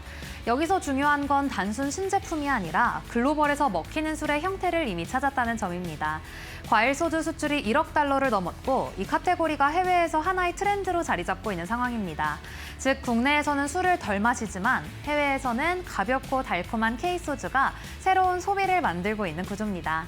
이제 이 흐름을 그대로 주가로 연결해 보겠습니다. 하이트 진로는 현재 실적만 보면 부담이 있는 구간입니다. 회식 문화 축소 그리고 또 음주 감소 영향으로 지난해 실적이 부진했고요. 또 올해 1분기도 시장 기대치를 소폭 밑돌 것으로 전망되고 있습니다. 하지만 시장이 보는 건 지금이 아니라 방향입니다.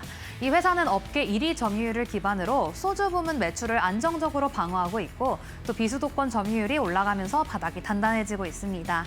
여기에 비용 구조까지 바뀌고 있습니다. 마케팅 비용을 줄이면서 수익성이 개선되는 구간에 들어왔고 증권가에서는 1분기를 저점으로 점진적인 회복 흐름을 예상하고 있습니다. 그리고 여기서 핵심은 해외입니다. 베트남 공장을 기반으로 동남아 시장을 확대하면서 국내에서 줄어드는 수요를 해외 성장으로 메우는 구조가 만들어지고 있습니다. 정리하면 지금 주류 시장은 덜 마시는 시장으로 줄어들고 있지만 그 안에서 어디서 성장하는지가 완전히 바뀌고 있습니다.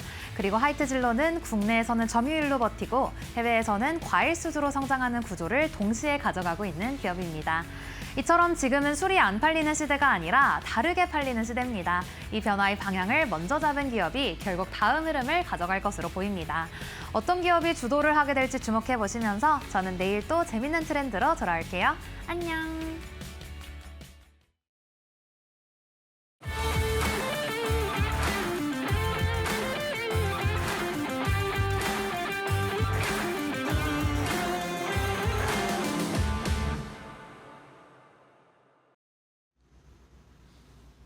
안녕하세요. 맞게 맞벌이 신일섭입니다. 자, 뭐 요즘에 그 젊은 젠지 세대들이 정신을 차렸다, 각성했다, 뭐 이런 얘기 저도 기사 봤는데 긍정적인 상황이라고 생각이 됩니다. 왜냐면 우리 그 담배는 몇 년 전부터 다 그 영화에도 다 모자이크 처리되고 다 이러잖아요. 근데 술에는 너무 관대한 것 같아요. 그렇죠? 음주운전은 있지만 흡연운전은 없거든요, 솔직히. 그래서 지금 그 이 운전 관련해서 음주가 이 결부가 돼서 사고가 많이 일어나다 보니까 지금 뭐 그 연예인들이 술방을 자꾸 뭐 런칭하고 막 이러잖아요. 아주 탐탁치 못하다는 생각이 듭니다. 초등학교 하교 시간에 아이들이 막 공무원이 낮에 술 마시고 음주운전하다가 사고 나는 거 보니까 남일 같지가 않더라고요. 그래서 저는 담배처럼 술도 더욱더 강력하게 그렇게 언론에서 제재를 해야 되지 않나 이런 생각이 들고요. 뭐 그래서 뭐 술 주식은 뭐 좋지 않겠죠. 근데 오늘 보니까 신세계가 급등하고 있는데 신세계 요즘에 그 하는 거 보면은 와인 전문 그 뭐 섹터가 많이 만들잖아요. 근데 뭐 그런 걸로 뭐 돌파구를 찾는 부분은 뭐 당연하다는 생각이 듭니다. 자, 그래서 술 주식에겐 좋지 않지만 우리나라의 문화라던가 아이들을 위해서는 굉장히 좋은 현상이 아닌가 이런 생각이 들고요. 자, 오늘 그 코스피와 코스닥이 갈리고 있네요. 코스피는 플러스, 코스닥은 마이너스를 기록하고 있습니다. 자, 지금 이란과의 그 어떤 협상이 벌어지고 있는지 모르지만 어쨌든 뭐 협상이 잘 되고 있다 이런 얘기를 하면서 그러면서 또 강하게 때리고 있기 때문에 어떻게 진행되는지 알 수가 없습니다. 한 길 물속은 알아도 아니 10길 물속은 알아도 한 길 사람 속은 모르지만 트럼프는 더 심한 것 같아요. 그래서 어떻게 될지 한 치 앞도 알 수가 없기 때문에 자, 우리가 종전 기대감에 대한 것도 너무 가져서도 안 되고 그렇다고 해서 뭐 또 종전 기대감을 안 가지고 있다가 또 종전이 돼가지고 뭐 급등할까봐 또 포모 현상 있고 안절부절할 수도 있잖아요. 그러니까 뭐 알아서 판단을 하셔야 될 것 같아요. 여기서 뭐 베팅하라고 할 수도 없고 어쨌든 오늘 삼성전자는 3% 가까이 오르면서 20만 원에 다가서고 있는 좋은 모습을 보이고 있거든요.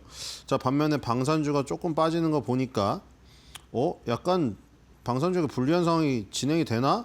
또 싶다가도 어떻게 변할지 모르니까요. 자, 그러니까 일단은 그냥 현상으로 받아들여야지 이게 뭐를 내일을 뭐 예견하는 어떤 흐름 이걸로 확정지으면 안 될 것 같다는 생각이 듭니다. 일단 효성중공업, LS일렉트릭 지금 이 전력주들 있죠.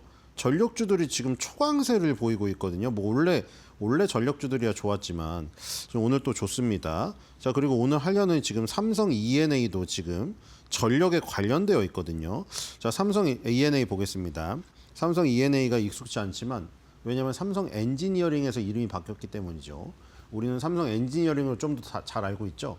자, EPC 전문 기업으로 돼 있죠.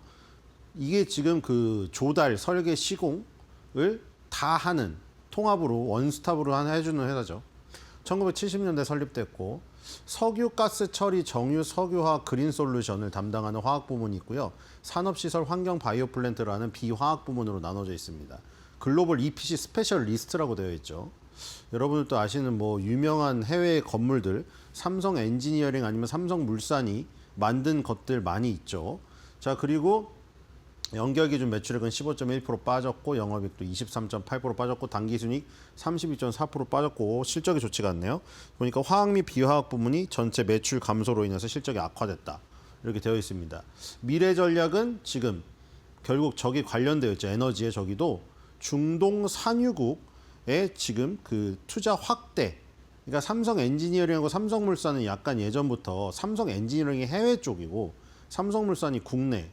다들 아시는 레미안을 갖고 있는 이렇게 좀 나눠져 있었죠. 삼성 엔지니어링은 결국 중동에서 우리 그 아버지 뭐 그 윗세대 분들이 그 현대건설 뭐 삼성 엔지니어링 해가지고 해외에서 돈 많이 벌을 때 오일머니 높을 때 그때 사막바람 맞고 그 자식들 위해서 일하던 그 시절에 완전 굉장히 그 컸던 기업이잖아요. 그래서 중동 산유국의 투자 확대, 저희 기름 가격이 올라야 좋은 겁니다. 중동이 기름으로 먹고 살잖아요. 그래서 오일머니가 많아져서 발전을 많이 하면 삼성 엔지니어링이 좋았습니다. 항상 구조상. 그리고 이제 신흥국이 에너지 화학 제품 소비 증가하는 부분 저기 있고요. 그래서 글로벌 시장 진출을 준비하는데 새로운 것들이 지금 등장합니다. 수소 사업, 에너지 최적화, 탄소 포집, 그다음에 현지 업체와 바이오 플랜트 역량 축적 이런 그 새로운 신산업들을 지금 준비하고 있는 상황입니다. 자, 뒤로 가보겠습니다. 자, 삼성 E&A 재무제표는 굉장히 좋고요. 가치에서도 높은 점수를 받고 있고 미래 실적과 과거 실적이 조금 떨어지는 감이 있네요. 그렇죠? 아까 2025년도 3분기 실적도 좋지 않았죠. 자, 하지만 미래에 대한 기대감으로 지금 오르고 있는 것 같아요. 자, 뒤로 가보겠습니다. 자, 어떻게 돈을 벌까요? 돈을 많이 법니다. 일단 매출은 많아요. 돈을 많이 번다기보다 매출은 많이 나옵니다. 구조가 나오는데 구조에서 5조가 탄소 포집에 관련된 부분이에요. 일단 체질이 완전 개선된 것 같거든요. 지금 보니까 역시 건설이니까 비용이 엄청나게 빠지죠. 매출 원가가 거의 8조입니다. 구조 매출 올려봐야 8조가 매출 원가로 빠진다. 매출 원가가 저렇게 많이 빠지니까 매출 총이익이 1조 3천억밖에 남지가 않습니다. 뭐 건설, 철강, 조선 지금 보시면 다 비슷하죠. 매출 원가가 워낙에 큰 사업들입니다. 기반 산업이라 돈이 많이 들어요. 그다음에 비용이 7,160억 빠지는데 결국 남은 게 얼마가 남나요? 6,100억밖에 안 남네요. 그렇죠? 구조 매출 올려서 6,100억밖에 안 남기 때문에 이익률은 낮습니다. 그리고 그 일반 관리비 4,100억에 판매 관리비가 710억, 그리고 비운영 이 비운영비가 이제 1,740억 정도 지금 나오네요. 지금 이 비운영비가 많이 나오는 것 같은데요. 비운영비랑 일반 관리비가 많이 나옵니다. 판매 관리비보다는 이런 기업입니다. 자, 뒤로 가볼게요. 자, 몇 배를 받고 있을까요? 삼성 엔지니어링이 지금 E&A로 바뀐 게 12.9배. 자, DLENC 요즘에 다 영어로 바꾸더라고요. 예전에 대림산업이었을 때가 입에 딱딱 붙었는데 DLENC가 8.6배 받고 있습니다. GS 엔지니어링 건설이 25.4, 현대건설이 45.5배, 캡코 공학건설 72.6배. 자, 삼성 E&A가 DLENC보다 높은데 GS건설보다 낮은 그 배수를 받고 있네요. 자, 뒤로 가보겠습니다. 절에서 가치에서 높은 점수를 받은 거군요. 그렇죠? PER이 낮아서. 자, 미래에셋증권에서 36,000원에서 53,000원으로 올리는 보고서가 나왔습니다. 일단 중동 리스크 영향에서 단기 영향이 제한적이라고 일단은 지금 판단을 한 것 같은데 물류를 우회 경로로 확보를 한다.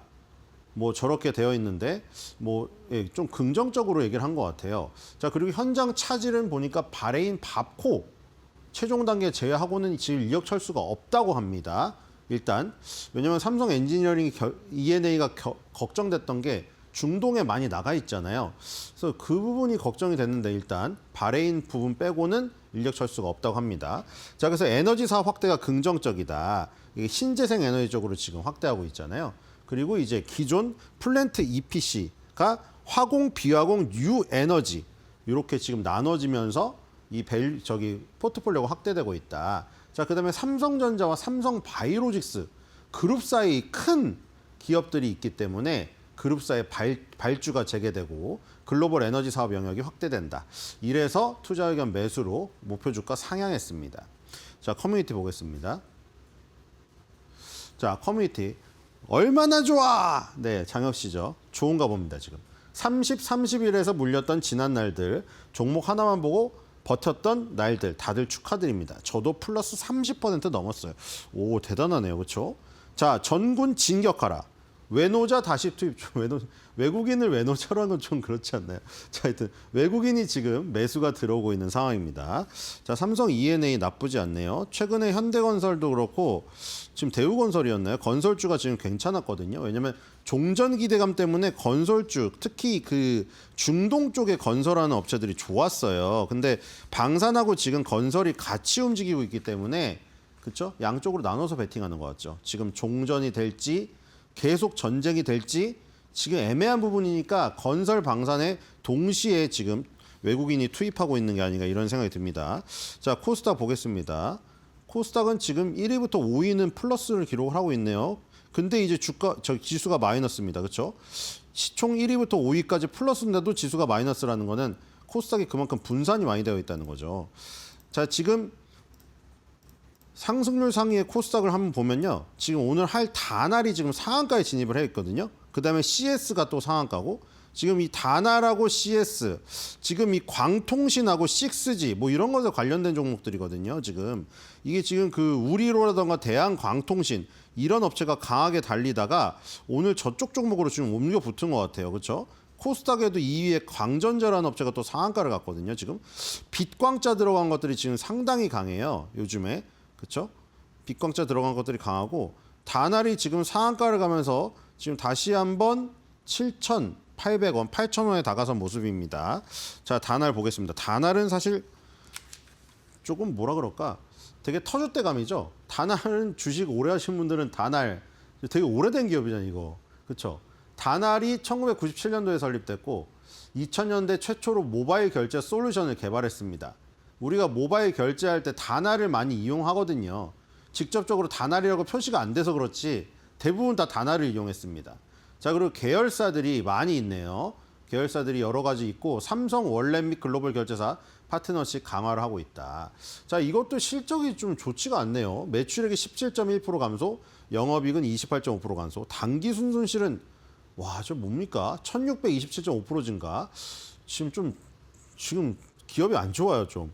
전자결제 시장이 성장되고 커머스 부분 간편결제 이용 증가되는 부분은 있는데 디지털 컨텐츠 부분 수익성이 제한되고 음원 유통 경쟁이 심화되고 있다. 근데 향후에 이 전망은 좀 긍정적으로 봤네요. 그렇죠? 오프라인 모바일 결제 서비스, 온라인 쇼핑 성장, 글로벌 디지털 컨텐츠 시장 성장 뭐 이렇게 해놨습니다. 자, 뒤로 가보겠습니다. 오늘 뭐 큰 이슈가 있긴 합니다, 사실. 자, 다날이 지금 좀 많이 찌그러져 있는 모습이고요. 그렇죠? 미래 실적에 대한 기대감은 좀 있는데 전반적으로 너무 찌그러져 있습니다. 전체적으로 좋지가 않아요, 지금. 자, 뒤로 가볼게요.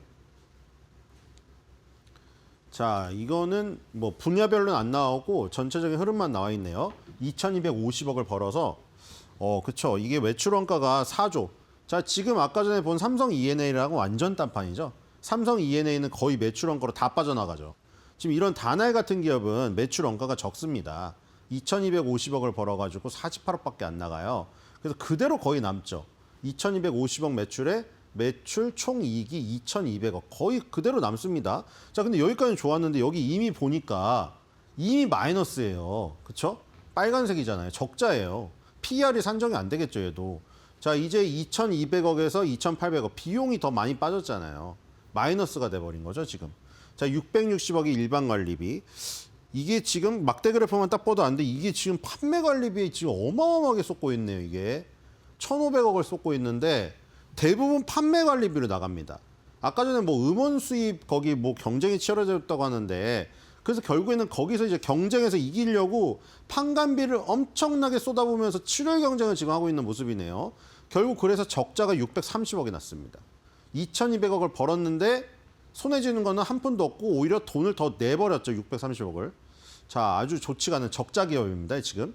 자, 뒤로 가볼게요. 적자 기업이니까 이제 PER 산정이 안 되겠죠. 주당 순이익이 나와야 PER을 잡을 텐데 주가를 주당 순이익으로 나눠야 PER이잖아요. 근데 이게 안 나오다 보니까 결국에는 이 주가 대비 매출로 해놓은 거죠. PSR입니다. PER이 아니에요. PER이 2배, 1배, 뭐 0.5배면 이건 말이 안 되잖아요. NHN이나 헥토파이낸셜 이런 것들은 성장주인데 성장주가 PER 2배를 받을 이유가 없죠. 그렇기 때문에 그냥 숫자의 느낌만 봐도 여러분들은 PER이 아닌 것임을 딱 알아야 됩니다. 갤럭시와 머니트리가 2.4배 받고 있고 다날이 2배, 헥토파이낸셜이 1.7, NHN KCP가 0.5배. 다 결제 관련주들이죠. 결제 관련주들이고 이렇게 되어 있습니다. 자, 뒤로 가볼게요. 일단 적자를 좀 해결해야 될 것 같은데요.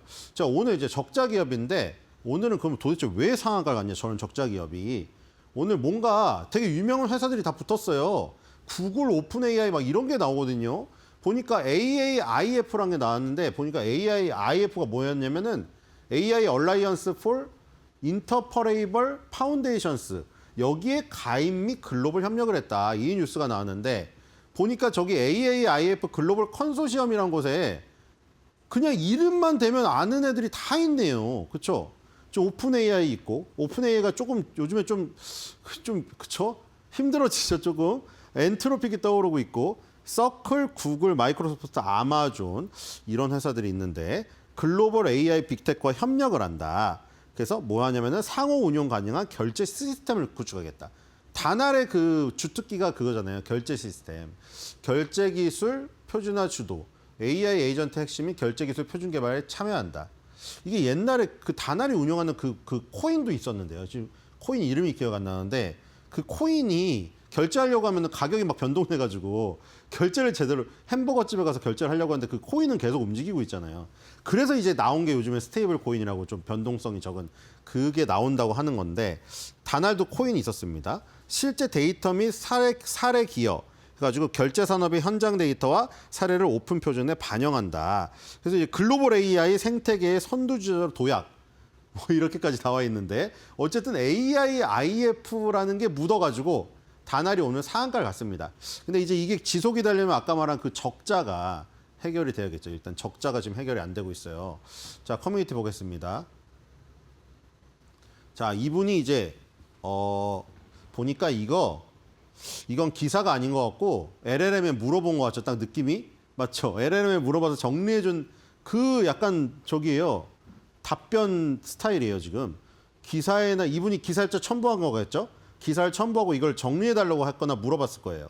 그래서 에이전틱 AI 재단 멤버들을 보세요. 구글, 오픈 AI, 마이크로소프트, 엔스로픽 등 현재 전 세계 AI 전쟁을 주도하는 기업들이 다 모여 있습니다.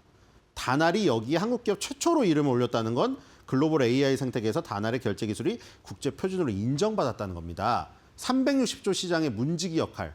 다날이 이 재단에서 AI 에이전트 결제 기술 및 협업 및 표준화 구축을 맡았다. 앞으로 AI가 우리 대신 쇼핑하고 결제하는 시대가 올 텐데 그 통로를 다날이 설계한다는 거다.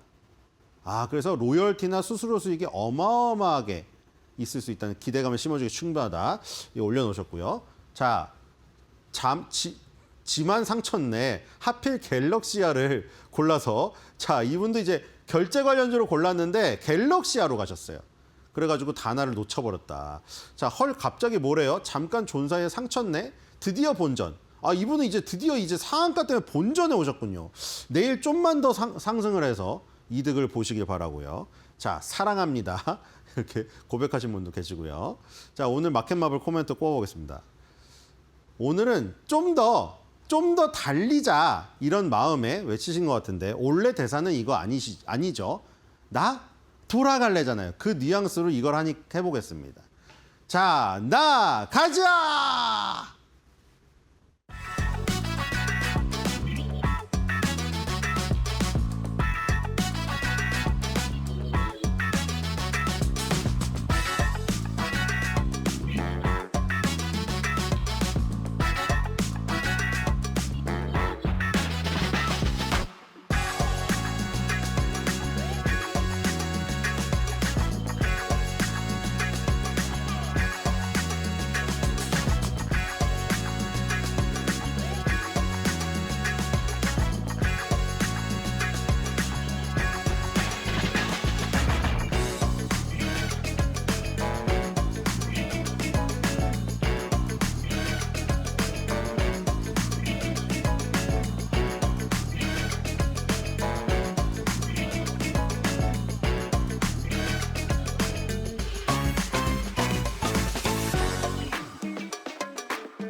주말 사이 트럼프 대통령이 이란의 7일까지 호르무즈 해협을 개방하지 않으면 발전소를 타격하겠다는 강경한 입장을 내놓았습니다. 중동 불확실성이 여전히 남아있는 가운데 이번 주 핵심은 바로 삼성전자의 실적 발표인데요. 중동 이슈보다 이 실적에 시장은 긍정적인 시각을 보내면서 삼성전자는 19만 전자를 회복하기로 했습니다. 현재 양 지수 상황 바로 열어보시죠.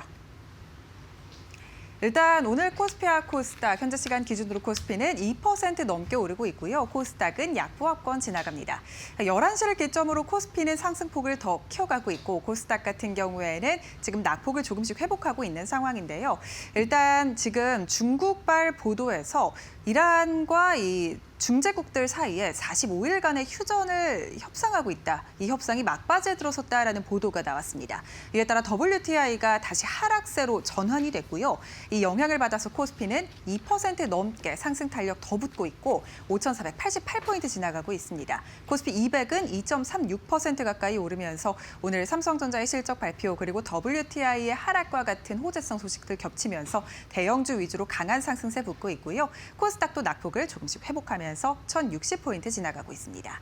매매 동향 함께 체크해 보시죠. 일단 오늘 시장에는 기관의 순매수가 좀 강하게 들어옵니다. 8천억 넘게 기관의 순매수가 들어오고 있는 가운데 개인과 외국인은 빠르게 차익 실현 매물 나오고 있습니다. 전장에서 12거래일 만에 코스피를 사들였던 외국인이 오늘 다시 좀 순매도로 돌아섰고요. 1,000억가량 소폭 순매도 중입니다.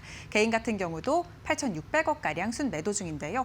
외국인의 지금 매수세가 삼성전자 쪽으로는 순매도를 보이고 있지만 하이닉스 쪽으로는 순매수 기조를 보이고 있다라는 점도 좀 특징이라고 볼 수 있을 것 같습니다. 코스닥 매매 동향도 함께 체크해 보시죠. 오늘 코스닥 시장에는 개인만의 순매수가 들어옵니다. 외국인과 기관은 쌍끌이 매도세 장 초반부터 지금까지 유지하고 있습니다.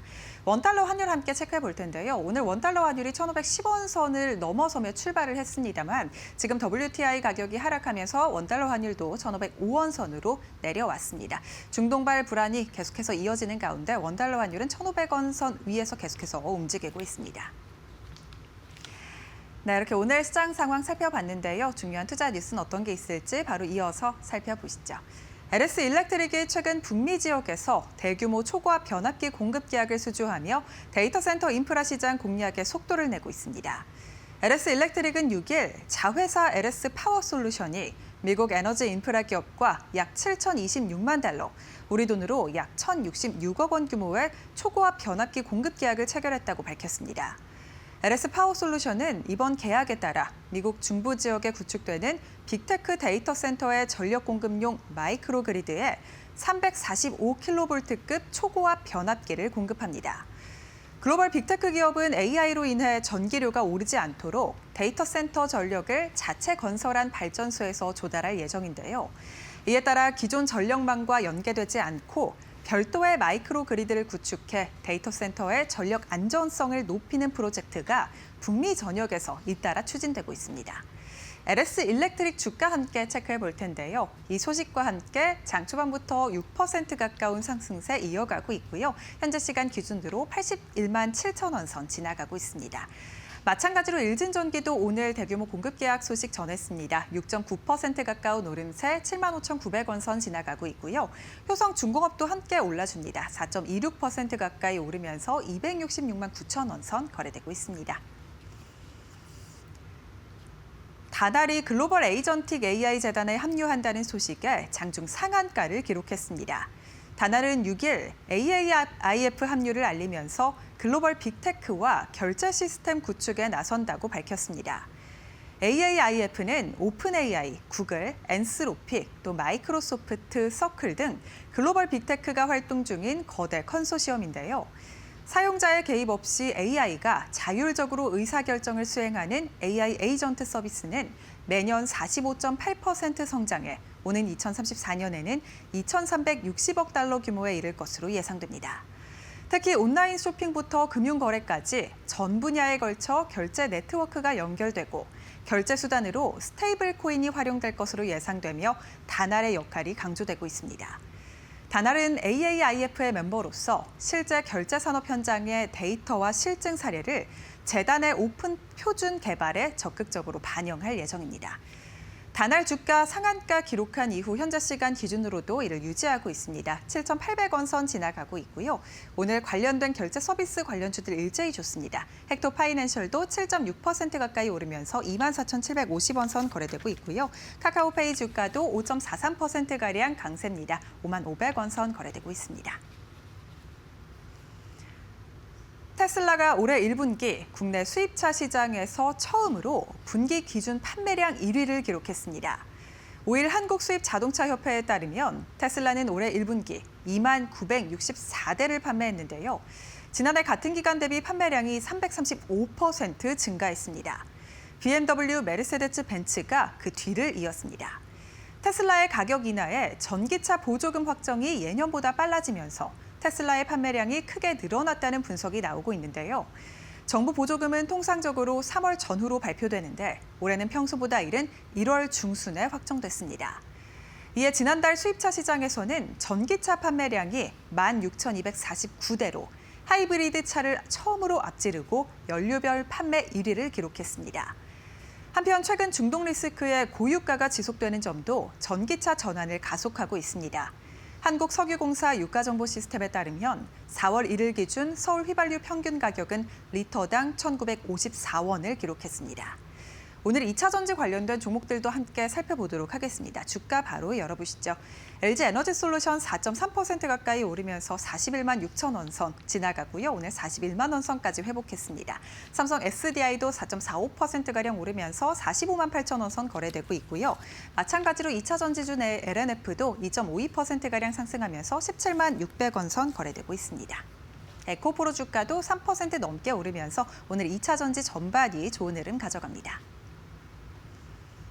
이번 주 중동 불확실성은 여전하지만요. 이제 시장은 실적에 더 관심을 두고 있습니다.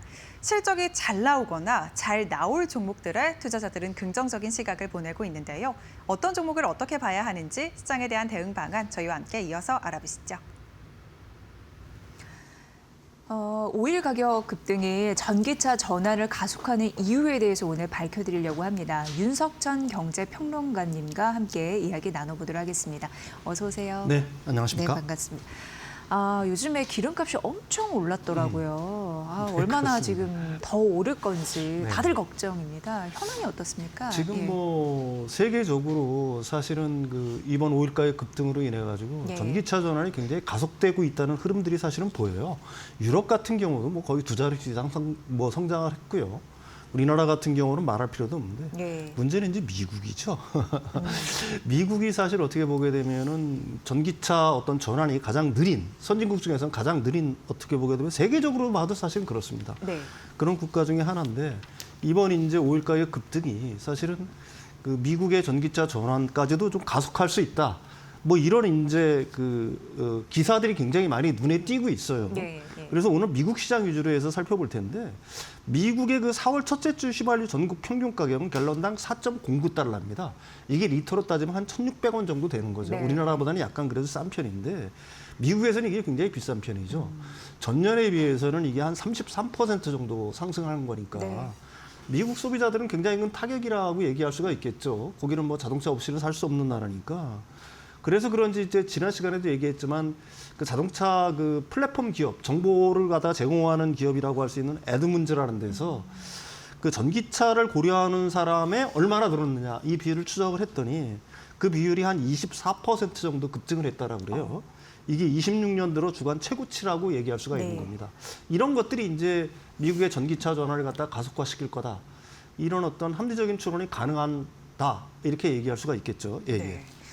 미국이 사실 그동안 전기차 전환 속도가 가장 느린 국가였는데 뭔가 변화가 된다면 네네. 전반적으로 또 탄력을 좀 주지 않을까 이런 생각을 하게 되는데 네.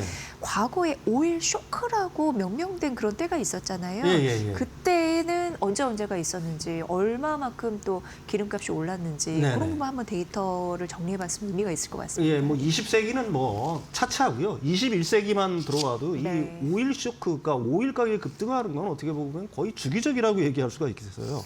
2008년 7월이죠. 이게 금융위기 직전이었는데 네. 이 당시 오른 이유는 사실 이때도 유가가 거의 150달러까지 갔었어요. 근데 이때 급증한 이유는 수요 자체가 급증을 했고요. 그다음에 반면에 그 공급은 굉장히 제약적인 상황에서 네, 그렇죠. 예. 투기 세력들이 엄청나게 밀렸어요. 그때 이제 기억하실 거예요. 금융위기 직전에 엄청나게 투기 세력들이 몰리면서 이 유가가 배럴당 한 150달러까지 갔던 적이 있고요. 그다음에 이제 22년에 러시아 우크라이나 전쟁이죠. 당시에는 이제 팬데믹으로 인해 가지고 팬데믹 직후잖아요. 그래서 공급들이 약간 좀 제약적인 상황이었고, 그다음에 러시아 공급량도 대폭 줄었겠죠. 네. 정유사들 같은 경우에는 뭐 재고가 부족한 영향 때문에 유가가 급등을 했었고, 그리고 바로 2번이죠. 2번은 이제 호르무즈 해협이 실질적으로 어떻게 보게 되면은 세계 그 오일 공급량이 한 20%가 지나가는, 그게 실질적으로 지금 봉쇄된 영향이라고 얘기할 수가 있는 거고, 거기에 대해서 2번이 더 심각한 이유는 뭐냐면은 걸프 지역의 정유 시설이라든지 아니면 가스 시설 같은 경우가 대충 한 30에서 40% 정도 파괴되거나 폐쇄됐다라고 네. 얘기를 하는 거예요. 이게 복구할 때까지는 엄청난 시간이 필요할 거다. 그래서 이번 같은 경우에는 의외로 유가가 고공행진하는 시간이 굉장히 길어질 수 있다. 이런 전망들이 나오고 있는 겁니다. 네. 이러니까 전기차 전환 이제 피할 수가 없나? 시장이 먼저 알고 반응하는 듯합니다. 어떻게 보셨어요? 예, 다른 나라들은 다 그렇게 반응을 하고 예. 있죠. 우리나라 같은 경우도 반응하고 유럽도 반응하고 있는데 네네. 이제 미국 얘기를 하려고 그래요. 예. 미국 얘기. 그러니까 미국에서도 이제 그런 조짐이 보이고 있다는 얘기죠. 사실 전기 가격은 오일 가격에 비해서 훨씬 안정적이죠. 미국 같은 경우에는 전국 평균이 킬로와트아워당 16에서 18센트 정도라고 얘기를 해요. 무엇보다도 전기라는 건 대외 영향을 거의 안 받는다라고 얘기할 수가 네, 있죠. 네. 사실은 뭐 국내에서 생산을 하는 거니까. 이제 그런 측면에서 이 전기차를 타는 사람들이 얼마나 연료비라든지 이런 것들을 절감할 수 있나라는 갖다가 이게 지금 그 일렉트릭이라는 사이트에서 이게 표로 만든 거예요. 예. 미국 평균 승용차가 월 한 1125마일. 그러니까 이것도 좀 보수적으로 본 겁니다. 이게 1125마일이니까 한 달이면 한 1600km 정도? 뭐 이 정도 타는 거예요. 네네. 근데 도요타 캠리가 이게 리터당 13km를 잡았어요, 연비를. 그러면은 한 달에 들어가는 월 연료비가 144달러거든요. 근데 현대 아이오닉은 뭐예요? 충전비. 그러니까 이것도 굉장히 보수적으로 킬로와트당 전비를 한 2.7kW로 잡아가지고 저 정도 나온 거거든요. 네, 네. 근데 실제로 한 제가 알기로 4kW 뭐 이 정도 되는 줄 알고 있어요. 근데 어쨌든 52달러 들어가는 거니까 월 92달러가 절약되는 거고 연간으로 따지면 1,104달러가 야, 절약되는 거죠. 네, 네. 근데 캘리포니아 지역은 유가가 고유가예요. 거의 6달러 정도예요. 갤런당. 그러니까 도요타 캠리를 몰게 되면 208달러 연료비가, 아이오닉 6는 52달러가 들어가니까 월 156달러를 절약할 수 있고 연간으로 따지면 이게 1,900달러 정도 절약할 수 있다. 아유, 예. 픽업 트럭은 더 하겠죠. 그렇죠. 포드 F150 이게 월 한 223달러 정도 들어가는데 연료비가, 이걸 전기차인 F150 라이팅으로 바꾸면 월 65달러. 그러니까 연간으로 따지면 이게 1,900달러 정도 절약을 할 수 있다. 이렇게 보는 건데 예. 사실 이것만 있는 건 아니죠. 이게 이제 유지 보수비가 있지 않습니까? 전기차 같은 경우에는 엔진 오일, 그다음에 미션 오일 이런 거 안 갈아도 되는 거고, 또 회생 제동하기 때문에 그 브레이크 라이닝이라고 보통 얘기를 하죠. 이게 보통 한 10만 마일 정도 간다고 얘기를 해요. 그러니까 그런 쪽에서 절약되는 걸 합치면은 이 절약하는 그 뭐라고 할까요? 비용 자체가 이거보다도 훨씬 늘어날 수 있다. 그래서 그런 그 표를 갖다가 지금 일렉트릭이 보인 거고요. 이 자체를 갖다가 좀 엄밀히 분석을 해보면은 네. 상당히 보수적으로 잡았다. 이런 느낌을 잡을 수가 있는 거죠. 예. 실제로 이거보다 더 절약될 수 있는 가능성이 높다. 이렇게 얘기할 수가 있는 겁니다. 네. 예. 뭐 막 그래도 뭐 혼자는 전기차가 더 비싸지 않나요? 뭐 예. 내연 기관차가 아직 그래도 저렴하지 않나요? 이런 분들에게 하고 싶은 말씀 있으실 것 같긴 합니다. 이것도 역시 예. 여기 표가 나올지 모르겠는데 네, 네. 일렉트릭에서 분석을 한 거예요. 이게 일반 내연차는 월 할부금으로 사게 되면은 한 525달러 정도 부담한다고 합니다. 근데 쉐보레 이코녹스나 현대 아이오닉 5가 전기차지 않습니까? 예.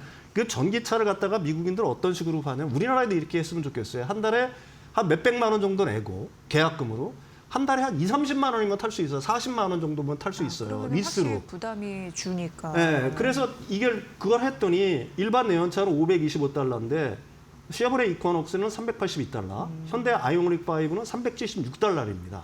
이게 현재 미국의 예. 리스 기준으로. 그 연료 충전비 유지 보수 비용. 그러니까 일반 내연차는 한 254달러 정도 들어가겠죠. 왜 그러면 150달러 주유하고 100달러는 유지 비용 정도 잡으면은. 근데 쉐보레 이코녹스나 현대 아이오닉 같은 경우에는 뭐 이게 전기차 충전만 하면 되니까 그게 전기요금만 내면 되니까 88달러. 그래서 월 총 비용을 따지니까 이 일반 내연차가 한 779달러, 그다음에 쉐보레 이코녹스가 470달러, 현대 아이오닉 5가 464달러. 그래서 월 단위로 쉐보레 이코녹스는 한 309달러, 현대 아이오닉 5는 315달러를 절약할 수 있는 거고, 이게 연으로 따지면은 3,700달러, 3,782달러, 한 500만 원 정도 연으로 따지면 절약할 수 있다. 네. 이런 표를 갖다가 그 일렉트릭이 제시를 한 겁니다. 예, 예. 전기차가 비싸다는 말 쏙 들어가겠네요. 저거를 그렇죠. 보면. 예, 일단. 실제로 지금 미국에서는 네. 몇백만 원만 계약금 내고 한 달에 한 50만 원이면 전부 다 전기차 몰 수 있어요. 네, 예. 네. 그렇네요. 네. 지금 뭐 이란 전쟁이 터져서 알겠지만 사실 석유 의존도가 굉장히 높습니다. 네네네. 그래서 화석 연료 귀환 이런 부분도 있긴 있습니다만 장기적으로 봤을 때 에너지 전환이 정말 필요하다라는 걸 네네네. 인식을 하는 것 같습니다. 그렇게 따지면 이제 전기차는 확실한 탈출구가 될 수도 있겠네요. 네, 그렇죠. 네, 네. 사실 25년도까지 전기차가 보급된 걸로만 기준으로 따져도 하루에 110만 배럴의 석유를 갖다가 이미 절감하고 있다라고 네. 얘기를 합니다. 이게 지난 시간에도 말씀드렸듯이 그러면 이 양이 얼마나 되느냐 궁금하실 텐데 이란 전체 수출량의 거의 70%에 달하는 거예요, 이게. 그러니까 엄청난 그 석유를 갖다가 이미 전기차가 보급됨으로 인해서 절약을 하고 있다는 얘기가 될 수가 있는 거고요. 국제 에너지 기구 IEA죠. 이 전기차 보급이 현재 상태로만 계속 진행이 된다고 하더라도 29년도 정도에는 석유 수요가 완전히 어떻게 보게 되면은 정점에 달할 것이라고 전망을 하고 있는 거고요. 근데 이번 오일 급등이 실질적 탈출구가 될 수 있는 이유가 또 하나가 있어요. 왜 그러냐면 2008년 아까 얘기했던 금융위기 전에 그 유가가 비쌌을 때는 전기차가 없었잖아요. 네. 의미가 없었죠. 근데 2022년도에는 또 유가가 비쌌잖아요. 러시아 우크라이나 전쟁할 때. 그 당시에도 YOY로 한 55% 성장을 했는데 그때는 뭐냐면 전기차가 비쌌단 말입니다. 지금보다 훨씬. 근데 올해는 어때요? 테슬라를 비롯해서 전기차 가격이 계속해서 인하하고 있지 않습니까? 전기차 가격이 많이 상대적으로 내려왔기 때문에 올해 같은 경우에는 의외로 전기차의 어떤 그 확산에 어떤 티핑 포인트가 본격화될 수 있는 그런 시기다. 뭐 이런 식으로 얘기할 수가 있을 것 같아요. 네. 예. 그러니까 전기차 자체도 가격이 떨어지고 있는 와중에 연료비도 절감된다라고 그렇죠. 하면 지금 신차를 구매하려고 하는 분들에게는 확실한 좀 대안이 될 수도 있겠다 이런 네네네. 생각이 드는데 이게 정말로 진짜 탈출구가 되기 위해서는 뭐 전략적인 이런 부분도 필요하지 않을까 싶습니다. 당연히 예. 그렇죠. 이게 전기차만 늘리면 뭐예요? 이전에 재생에너지원을 사용을 해가지고 네. 전기를 만든다라고 하게 되면은 의미가 없다라고 네. 얘기할 수가 있겠죠. 그러니까 전제 조건이 뭐냐면은 전기차 확산이 실제로 그 오일 소비를 갖다가 급격히 줄이려고 하게 되면은 현재의 그 화석 연료에 기반한 어떤 발전 시스템 자체를 재생에너지 시스템으로 바꿔야 된다는 얘기죠. 그게 사실은 뭐 전제 조건이 되는 거고요. 우리나라에서는 사실 OECD 국가 중에 재생에너지 비율이 제일 낮은 국가잖아요. 우리는 피부로 못 느끼지만 사실은 이미 세계는 재생에너지원을 갖다가 이 급격히 확대를 하고 있는 거고요. 네. IEA가 사실은 이미 그 뭐라고 할까 역사적인 어떤 패러다임 전환이 이루어지고 있다고 분석을 했어요. 그러니까 24년 기준으로 놓고 본다라고 하게 되면은 태양광과 풍력을 합친 그 신재생 에너지 발전량이 수력 발전소를 이미 발전량을 추월을 했고요. 25년, 26년에는 이게 석탄 화력 발전량을 이미 추월할 거다. 그 다음에 26년에는 그 신재생 에너지가 글로벌 원자력 발전량을 추월을 할 거다. 그 다음에 27년에는 태양광 발전량이 드디어 풍력 발전량을 추월할 거다. 이런 식으로 내고 있는 거고요. 이게 용량이 그럼 얼마 정도나 늘어나는데 도대체 그런 소리를 하냐. 뭐 이런 얘기를 하실 텐데 24년에서 30년까지 그러니까 글로벌 전체적으로 새로 추가되는 재생에너지 용량은 약 5,500기가와트아워 이상입니다. 이게 5,500기가와트아워니까 이게 감이 잘 안 오실 텐데 원전 과거의 원전 1기가와트 원전 5,500기를 짓는 거예요. 맞먹는 그 정도로 엄청난 용량이 추가되는 거고요. 이게 17년에서 23년, 그러니까 그 직전 6년 동안에 설치된 거의 3배 정도가 늘어나는 물량입니다. 그러니까 엄청난 속도로 뭐라고 할까요? 새롭게 이 글로벌 시장에서는 짓고 있는 거고요. 건설되고 있는 거고 이 새롭게 추가되는 물량의 무려 80%가 태양광 에너지가 차지하고 있다. 그러니까 이게 왜 그러냐면 이미 풍력을 갖다가 넘어서고 있어요. 왜 그러냐면 태양광 모듈 가격이 완전히 폭락을 하는 바람에 그다음에 이제 ESS 가격이 내려간 이유도 있겠죠. 그래서 이미 우리는 어떻게 보게 되면 피부로 체감을 하고 있지는 못하지만 글로벌 전체적으로 놓고 보게 되면은 가장 주된 발전원은 이제 신재생 에너지다 이렇게 생각을 하시면 될 것 같습니다. 네. 네. 그러면서 이제 ESS 에너지 저장 장치의 필요성도 굉장히 더 커질 가능성을 네. 시장에서는 바라보고 있는 것 같습니다. 네. 보다 전략적으로 전문적으로 봐주신다면 네. 예, 어떤 필요 조건이 있을까요? 예. 이게 발전소가 이렇게 늘면 뭐예요? 그렇죠? 그, 여기 예. 송배전망이 따라가 줘야 되지 않습니까? 근데 송배전망이 아직도 따라가지를 못하고 있는 거예요. 근데 이거에 대한 대안이 이제 있다는 얘기죠. 반드시 중앙 그리드에 물리지 않아도 아까 전에 리포터가 소개한 것처럼 마이크로 그리드 방식으로 그러니까 전력망과 중앙 전력망과 별개로 데이터 센터별로 재생에너지를 하고 거기 ESS를 설치하면은 그 자체로 전력 수급을 할 수 있지 않습니까?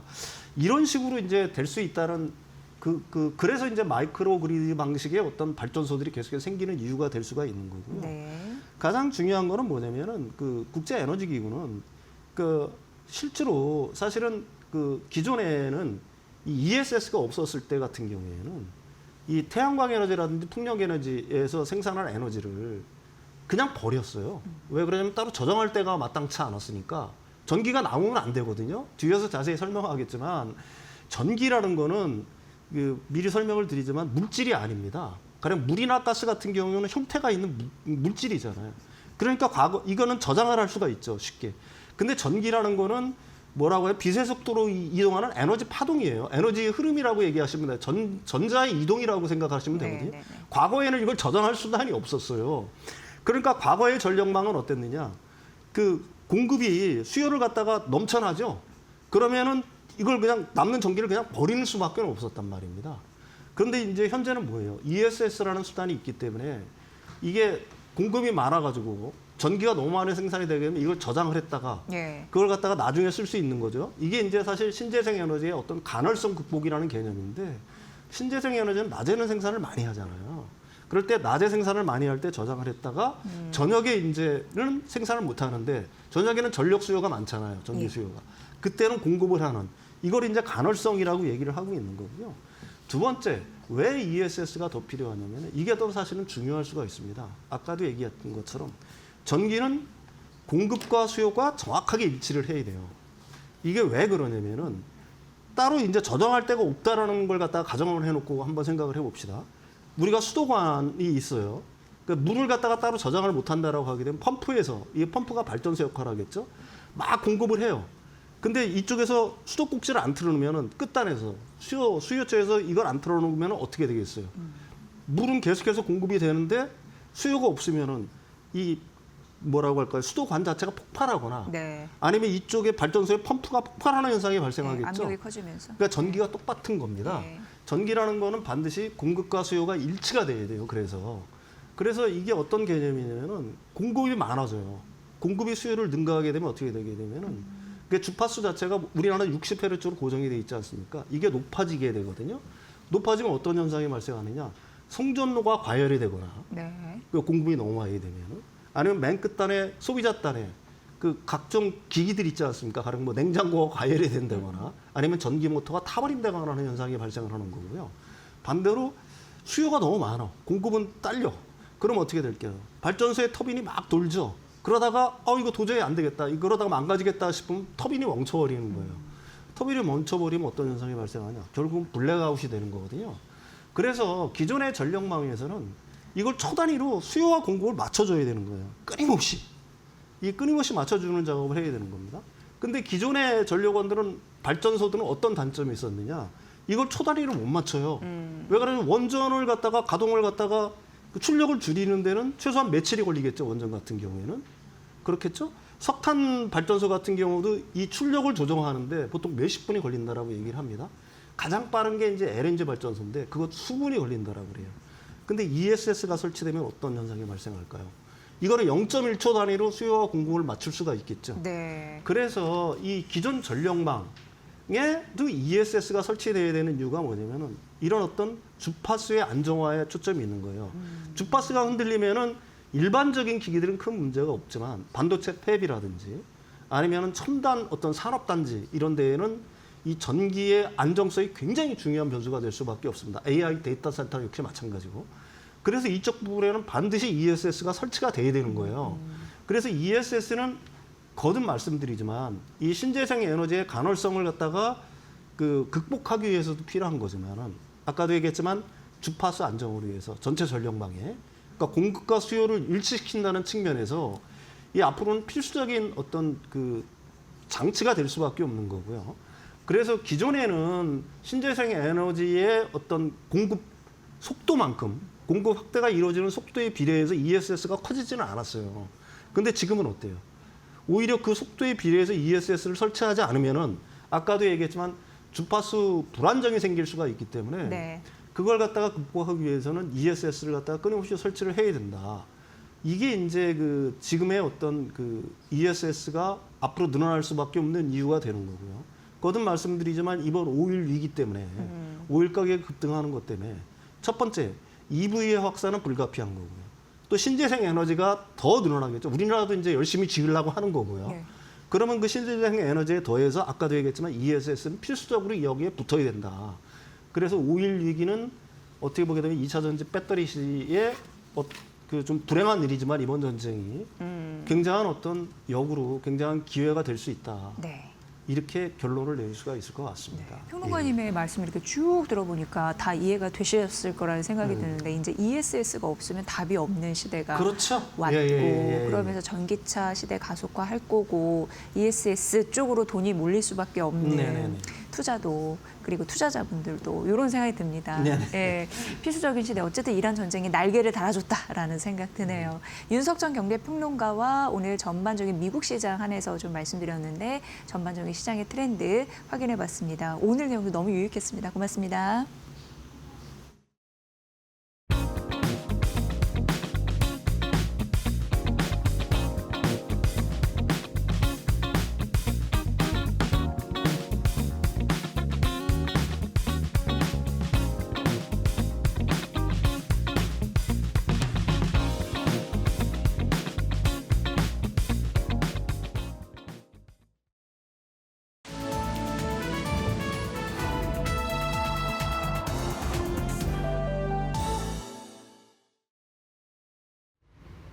안녕하세요. 증시 날씨 전해드리는 마켓에더 김수현입니다.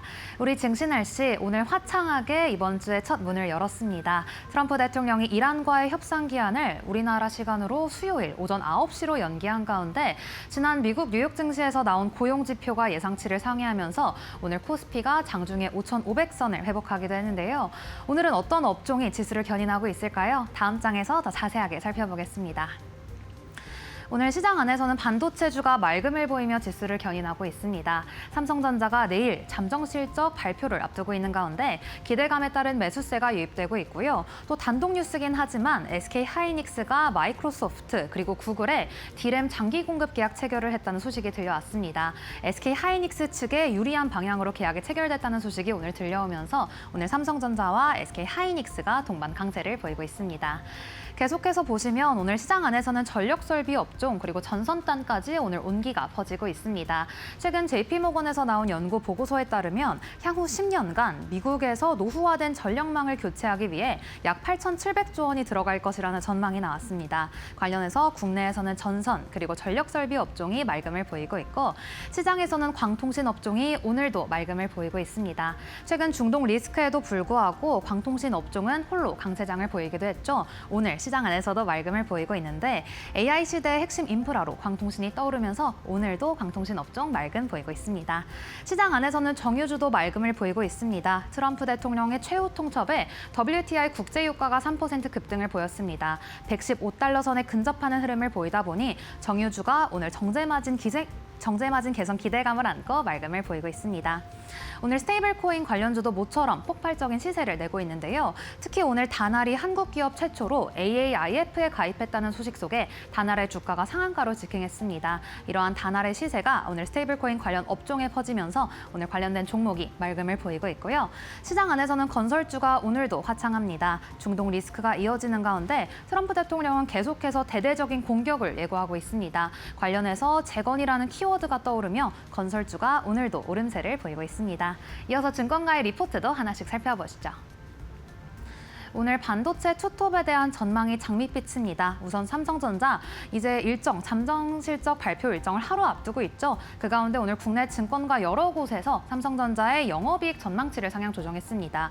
그중에서 저는 오늘 한국투자증권의 리포트를 가지고 와봤는데 올해 영업이익이 302조 원을 넘어설 것이라며 목표 주가를 33만 원으로 제시했습니다. 현재 국내 증권가 중에서는 최고 수치이고요. 이어서 SK하이닉스에 대해서는 오늘 신한투자증권의 리포트입니다. 오늘 신한투자증권에서는 올해 영업이익이 200조 원을 웃돌 전망이라고 내다봤습니다. 메모리 전 제품의 가격이 가파른 상승세를 보이면서 실적 개선도 가속화될 것이라고 분석했는데요. 목표 주가를 130만 원에서 150만 원으로 상향했습니다.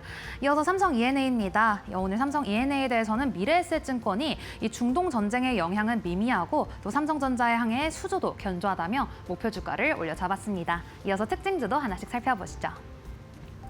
삼천당제약 최근 주가가 반토막이 난 가운데 이제 곧 있을 오후 3시에 기자 간담회가 예정돼 있습니다. 우선 오늘 아침에 삼천당제약은 2,500억 원 규모의 블록딜을 철회한다고 공시했고요. 또 곧 있을 기자 간담회에서는 전인석 대표가 직접 나서서 블록딜 관련 노이즈에 대해 직접 해명에 나설 예정이라고 합니다. 이어서 풍산입니다. 오늘 한화그룹이 탄약사업부 인수전에 참전한다고 알리면서 오늘 풍산과 풍산홀딩스 강한 시세를 내주고 있습니다. 이상 4월 6일 증시 날씨 전해드렸습니다. 네, 내일 중요한 삼성전자 잠정 실적 발표 있습니다. 저희가 실적 데이터도 역시 잘 분석해서 오겠습니다. 내일 오전 10시에 뵐게요. 함께해 주신 여러분 고맙습니다.